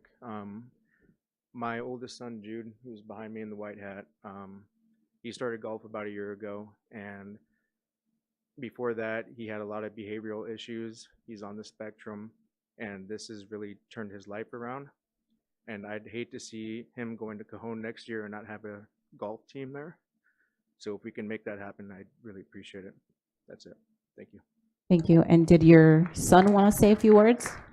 So I'll allow him to take your time. Thank you for having me here. As my dad has said, I'm Jude Beaver. Before going to 61, I had very many behavior issues. I kept on fighting with my friends and doing a bunch of other dumb stuff as a regular middle schooler.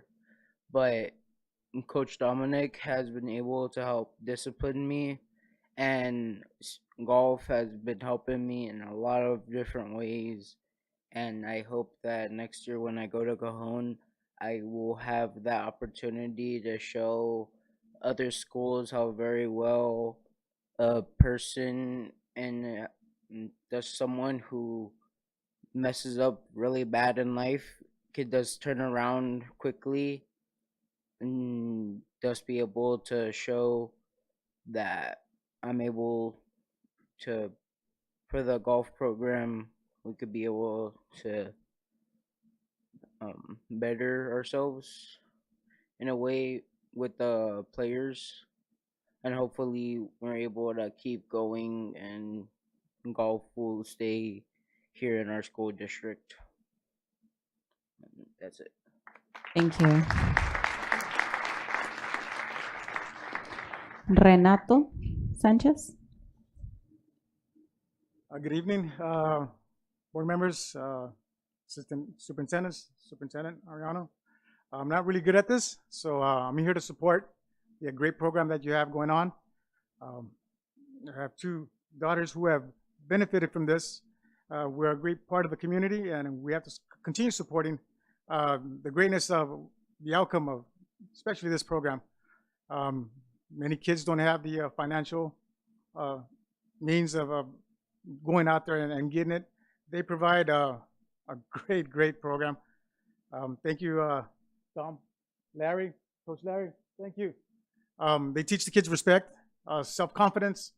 I've seen it with my daughters. I've seen it with the kids. Myself, with the reunions that we have. Just want to say thank you for the great program that we have and the opportunities that we've been given.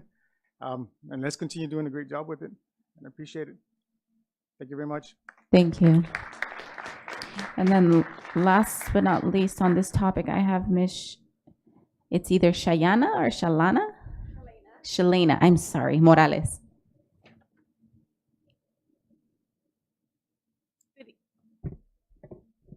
Kind of short there.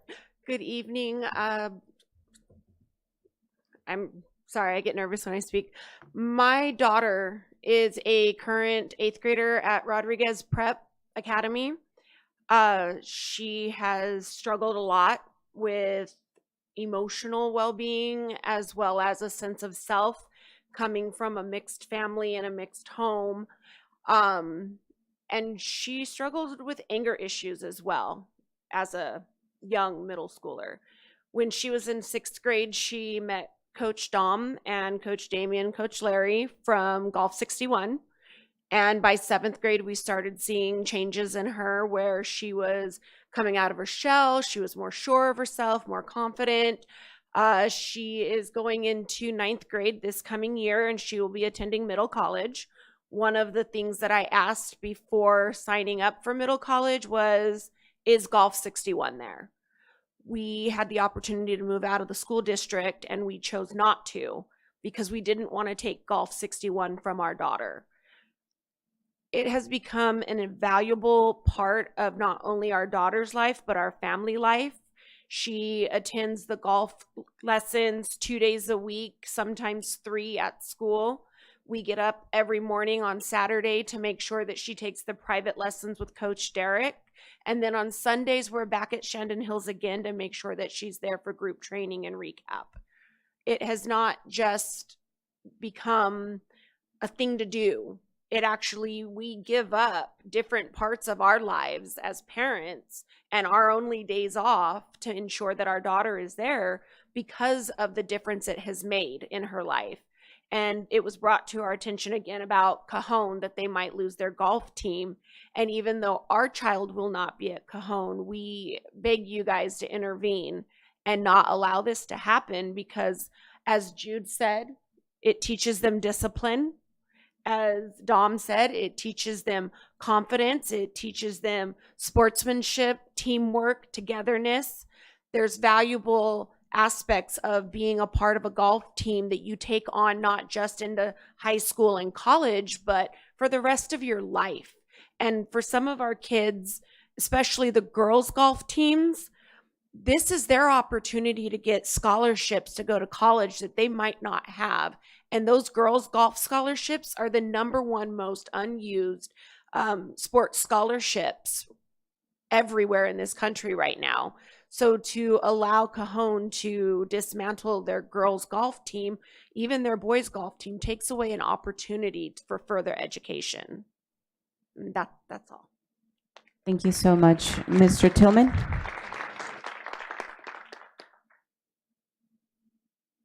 Thank you all for coming out. And young man, you did a great job in giving your speech. I was very moved by your speech. And everything that we do is to find ways to allow you to engage in your education and be as successful as possible. So you are definitely a success story. So thanks for coming out and giving us your story. I know I spoke with a gentleman about the concern about Cajon, and I did reach out to the superintendent, and then after that I talked to Mr. Imbriani, and he's given me the assurance, as long as there are enough golfers to create a team, he will do it. The concern was he didn't have the information in terms of the students, and I know that Mr. Shackelford and him had talked together. So the key is to of course you can't have a team if you don't have players, right? So I think we're on the right track. I know the superintendent have more information, but I feel confident as long as we have the students that you'll be able to have a golf team at Cajon.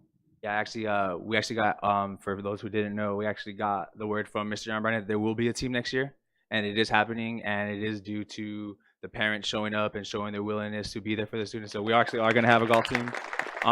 More importantly, it will probably be, they might even get 7th period golf, might even be more than it's ever been at the school. So it is working, and thank you guys for your support in that matter, and continue support through all of this. We appreciate you. Thank you. Thank you. And I would assume that the same opportunity is afforded to middle college as well. So if we can get parents, enough students to, I'm sure there wouldn't be a problem with establishing a team. Oh, they don't have, but they can attend a different high school? I can answer that. Students who attend middle college have the option of playing athletics, CIF sanctioned athletics at their home school. And so we have many middle college students participating in athletics all over the district. We actually have many of the middle college kids in the program here as well, and there are kids from all the different high schools. So if we continue down the route we're going, we will see high school programs at all the high schools very shortly. I just want to, the 31st, we're going to be at Shandon Hills. I know we have some golfers here. I know we have supporters. If any of you guys want to come out and see the kids play for their first ever tournament, it will mean so much to us having you guys there. Thank you. Awesome. Well, thank you so much, and thank you for coming out. All right. Up next, excuse me, I have Adib Dawabi.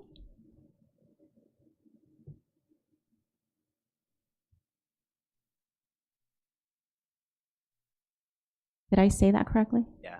Awesome. Thank you. How's everybody doing today? Good. Thank you.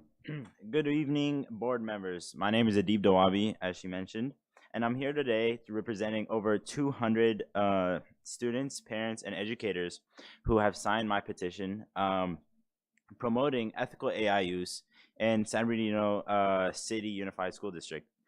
Now, I'm here because I believe it's time for SBCUSD to take action in an issue that has been affecting classrooms across the district, which is artificial intelligence. Now, AI tools like ChatGPT, image generators, writing assistants are already being used by students and teachers every day. But most of us are using them without any clear guidance and understanding on how to use them ethically or responsibly. That's why I created a petition, calling on this district to change how AI is used in our schools. Now, in this short time, I've received over 200 signatures from parents, students, and educators across the San Bernardino County who agree with this message. Now, my petition asks for two things: that the SBCUSD, creates and enforces clear ethical guidelines on the use of AI in education. And the second is that the district starts teaching both students and staff how to use AI responsibly and productively. Now, this isn't about banning AI or being afraid of it. It's about using it the right way. Now, students might be using it to do assignments for them without understanding the content. Teachers might be unsure how to respond to that or how to use AI to support their own learning. And without the district leadership, every school is left to figure it out on their own. My ultimate goal is simple. I want to see a change in how AI is used in this district. I want to move from confusion to clarity, from misuse to meaningful use. Let's create a culture where AI supports critical thinking, creativity, and academic honesty, not shortcuts and misinformation. Other districts are already beginning this work. SBCUSD has a chance to be a leader, not just adopting new technology, but in shaping how it's used with purpose, ethics, and responsibility. Now, it's short and sweet, but I want to thank everybody for your time, and I hope you consider starting this important conversation. Thank you so much. Mr. Tillman? A student? Yeah. Well, not in this, but I attended Pacuma in middle school. Where are you at now? I go to school in Pomona now. But I live in Rancho. My mom teaches in. I'm just trying to figure out. Okay. Yeah, sorry. Did you I'm put just a little student on the nervous. page? Yeah, I know. It's my first time. I didn't know what to put. That's fine. Thank you very much. Of course. Thank you. Thank you. And I do want to allow Ms. Applegate to kind of share a little bit about, because this is an area that she has been actively exploring. So please share with us. So much for coming up and talking about this very important topic. Of course. So as a large school district, we have to be very careful about security. Right, So one right. of the first, as you know, you mentioned, so one of the first things that we had to do is contract our lawyers, and we're contracted also with ChatGPT themselves to really look at board policy and ARs around making sure that we are being safe with the way students are using AI.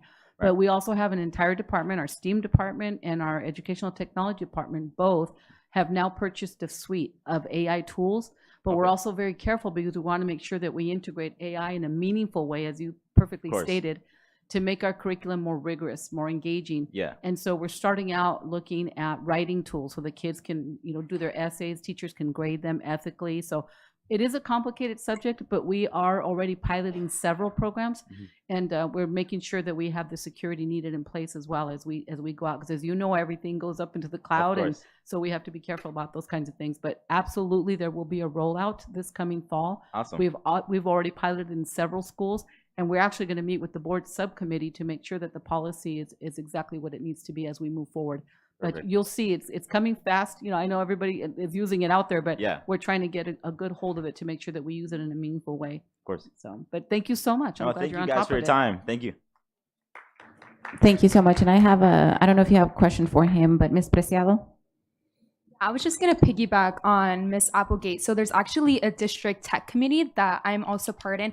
And this is teachers, parents, and I am one of the students in that committee. And where we're actually creating guidelines and ethical guidelines, because ultimately AI is inevitable, right? As time is progressing, there is AI. Me personally, I am against it just because it does undermine our intelligence, right? But at the same time, you can use it, but also use your critical thinking skills. So I know where you're getting at, but we do have our district tech committee and also other programs that are already piloting these ethical guidelines. So thank you for being here. Okay, thank you. Awesome. Thank you so much.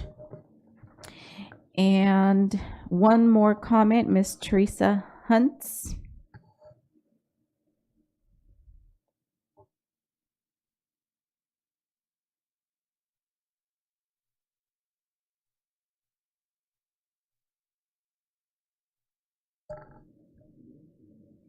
So good evening, board, honorable board and staff and superintendent. I'm Teresa Hunter. I'm sorry about the poor handwriting. I was sorry about that. Sorry about that. I'm just here because at the previous board meeting, we were not able to be here. We had conflicting meetings, crossing the freeways and doing all these things. So I'm just here this evening really quick just to acknowledge and thank the board for approving our item number 4 of the last meeting's public hearing, which was the adoption of our tentative agreement between San Bernardino City Unified and Communications Workers of America, Local 9588. I'm just here to say thank you to that.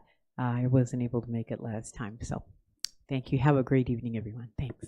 Thank you. Well, we're so glad you made it today. Good to see you. All right. Moving on to 4.0 public hearing, 4.1 public hearing and acceptance of the 2025-2026 classified work calendars between San Bernardino City Unified School District and California School Employee Associations Chapter 183. So I will open, no public comments? There are no public comments. Okay, now I go ahead and open the public hearing. Any discussion? Okay, closing public hearing. And can I go ahead and get a motion? So moved. Second. Moved by Ms. Medina, second by Dr. Wyatt. Vote, please.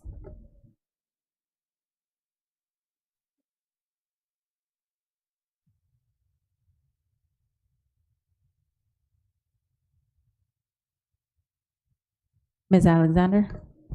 Aye.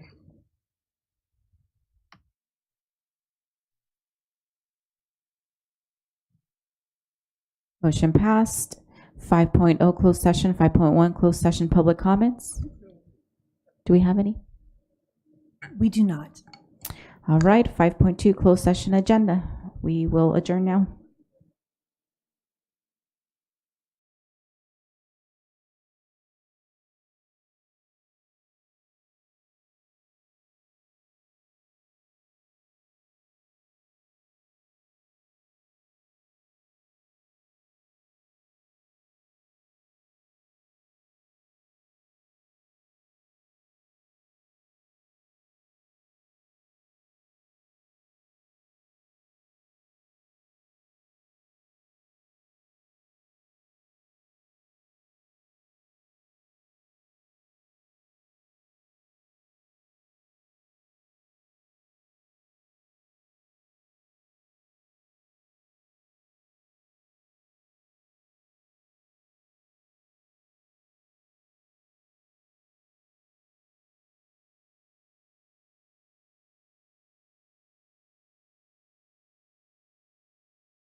Mauricio, whenever you're ready, pitch the baseball. Beautiful pitch. One more time for Mauricio Ariano.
I got my GED December 2023. My motivation for getting my GED was myself. I definitely wanted to do it for my family, but again, I really needed to do it for myself. I doubted myself. Coming from my background that I wasn't able to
We were waiting.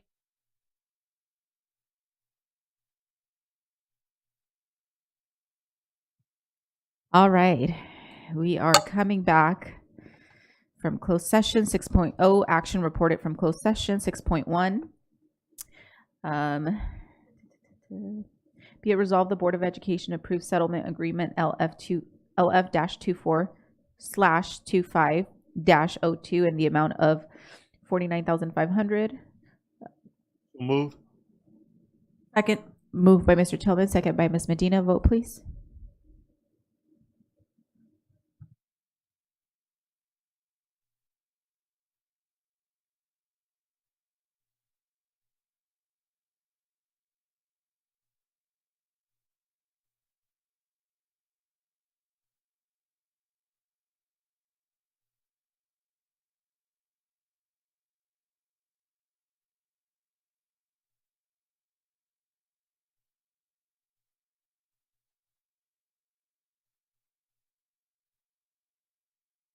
Motion passed.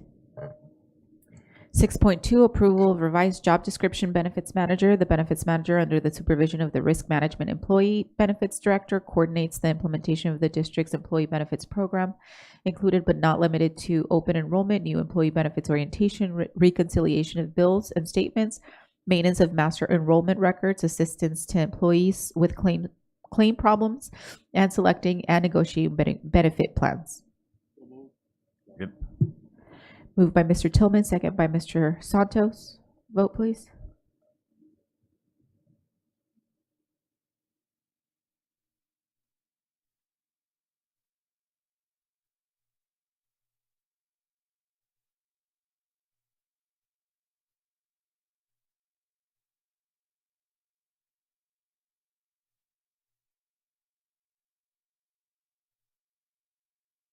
Motion passed. 6.3 peer assistance and review report of participation human resources. The memorandum of understanding between the San Bernardino City Unified School District and the San Bernardino Teachers Association requires that PAR joint panel review all PAR service information by May 15th and report to the superintendent the names of participants who, after assistance, are unable to demonstrate satisfactory improvement.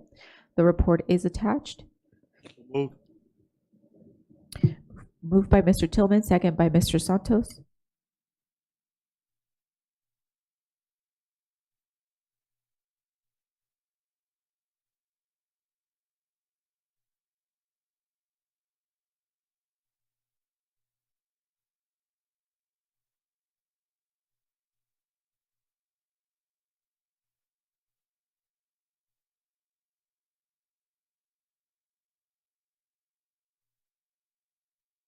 Motion passed. 6.4 expulsion of students. Be it resolved, the Board of Education accepts and adopts the recommendation and findings of the hearing panel.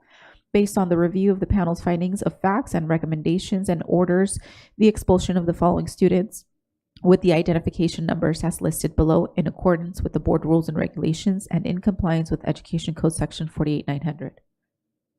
Move. Second. Moved by Mr. Tillman, second by Ms. Medina.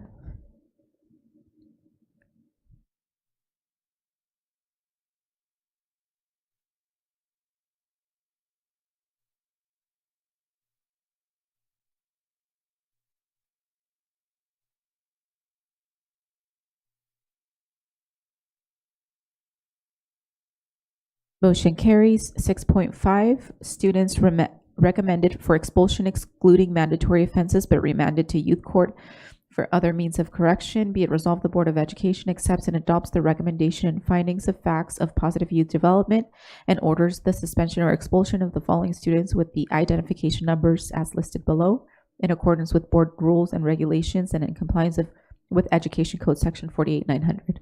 Move. Second. Moved by Mr. Tillman, second by Ms. Medina.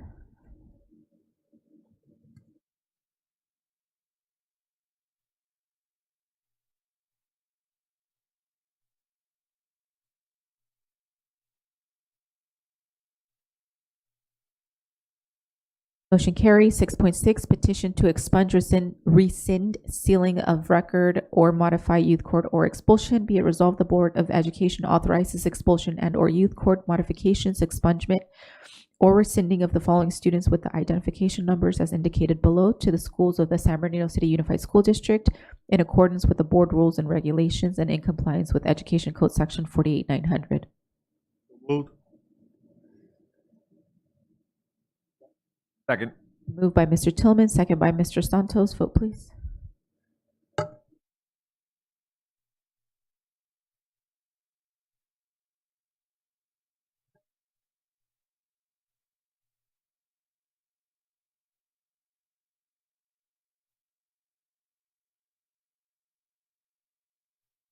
Motion carries. 7.0 student board members' comments and reports. I believe they are gone now. We do apologize. 8.0 administrative reports and presentations. I just want to take a moment to just say, thank you to both Child Development Program presentation, the Inland Career Education Center presentation. The staff for being here and waiting for us. We do apologize, but we will be bringing them back. So we will move on to 9.0 action items. 9.1 personnel report, number 18. Dated May 6, 2025, which contains actions such as hiring, retirements, resignations, promotions, and terminations. As presented. Moved. Second. Moved by Mr. Tillman, second by Mr. Santos.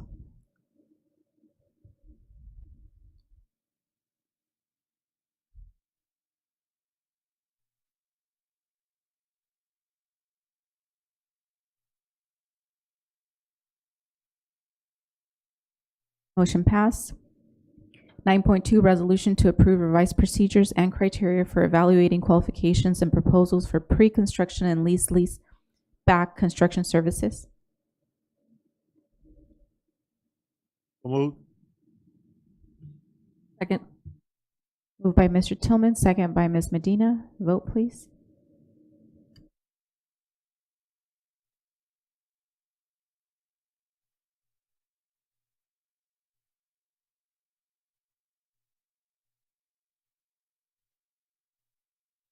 Motion passed. 10.0 consent items.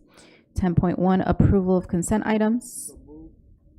Second. Moved by Ms. Medina, second by moved by Mr. Tillman, second by Ms. Medina. Are we pulling any items? Seeing none, vote please.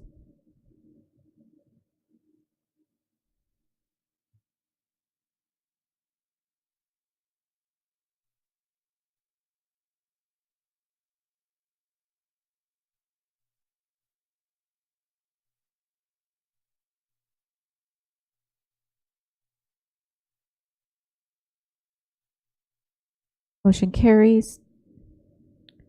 11.0 reports, comments by union organizations. 11.1 San Bernardino Teachers Association. No report. 11.2 California School Employees Association. No report. 11.3 Communication Workers of America. No report. 11.4 San Bernardino School Police Officers Association. No report. 12.0 reports and comments. 12.1 board members, and I'll go ahead and start to my right. Ms. Medina. Comment. Mr. Tillman? Mr. Santos? Myself, I have no report. 12.2 Superintendent and Staff. Mr. Arellano?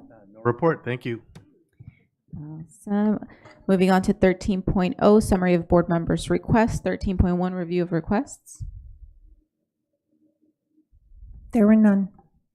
Awesome. Loving it. All right. 14.0 Meeting Adjournment. Move to adjourn. Second. Moved by Mr. Tillman, second by Ms. Medina.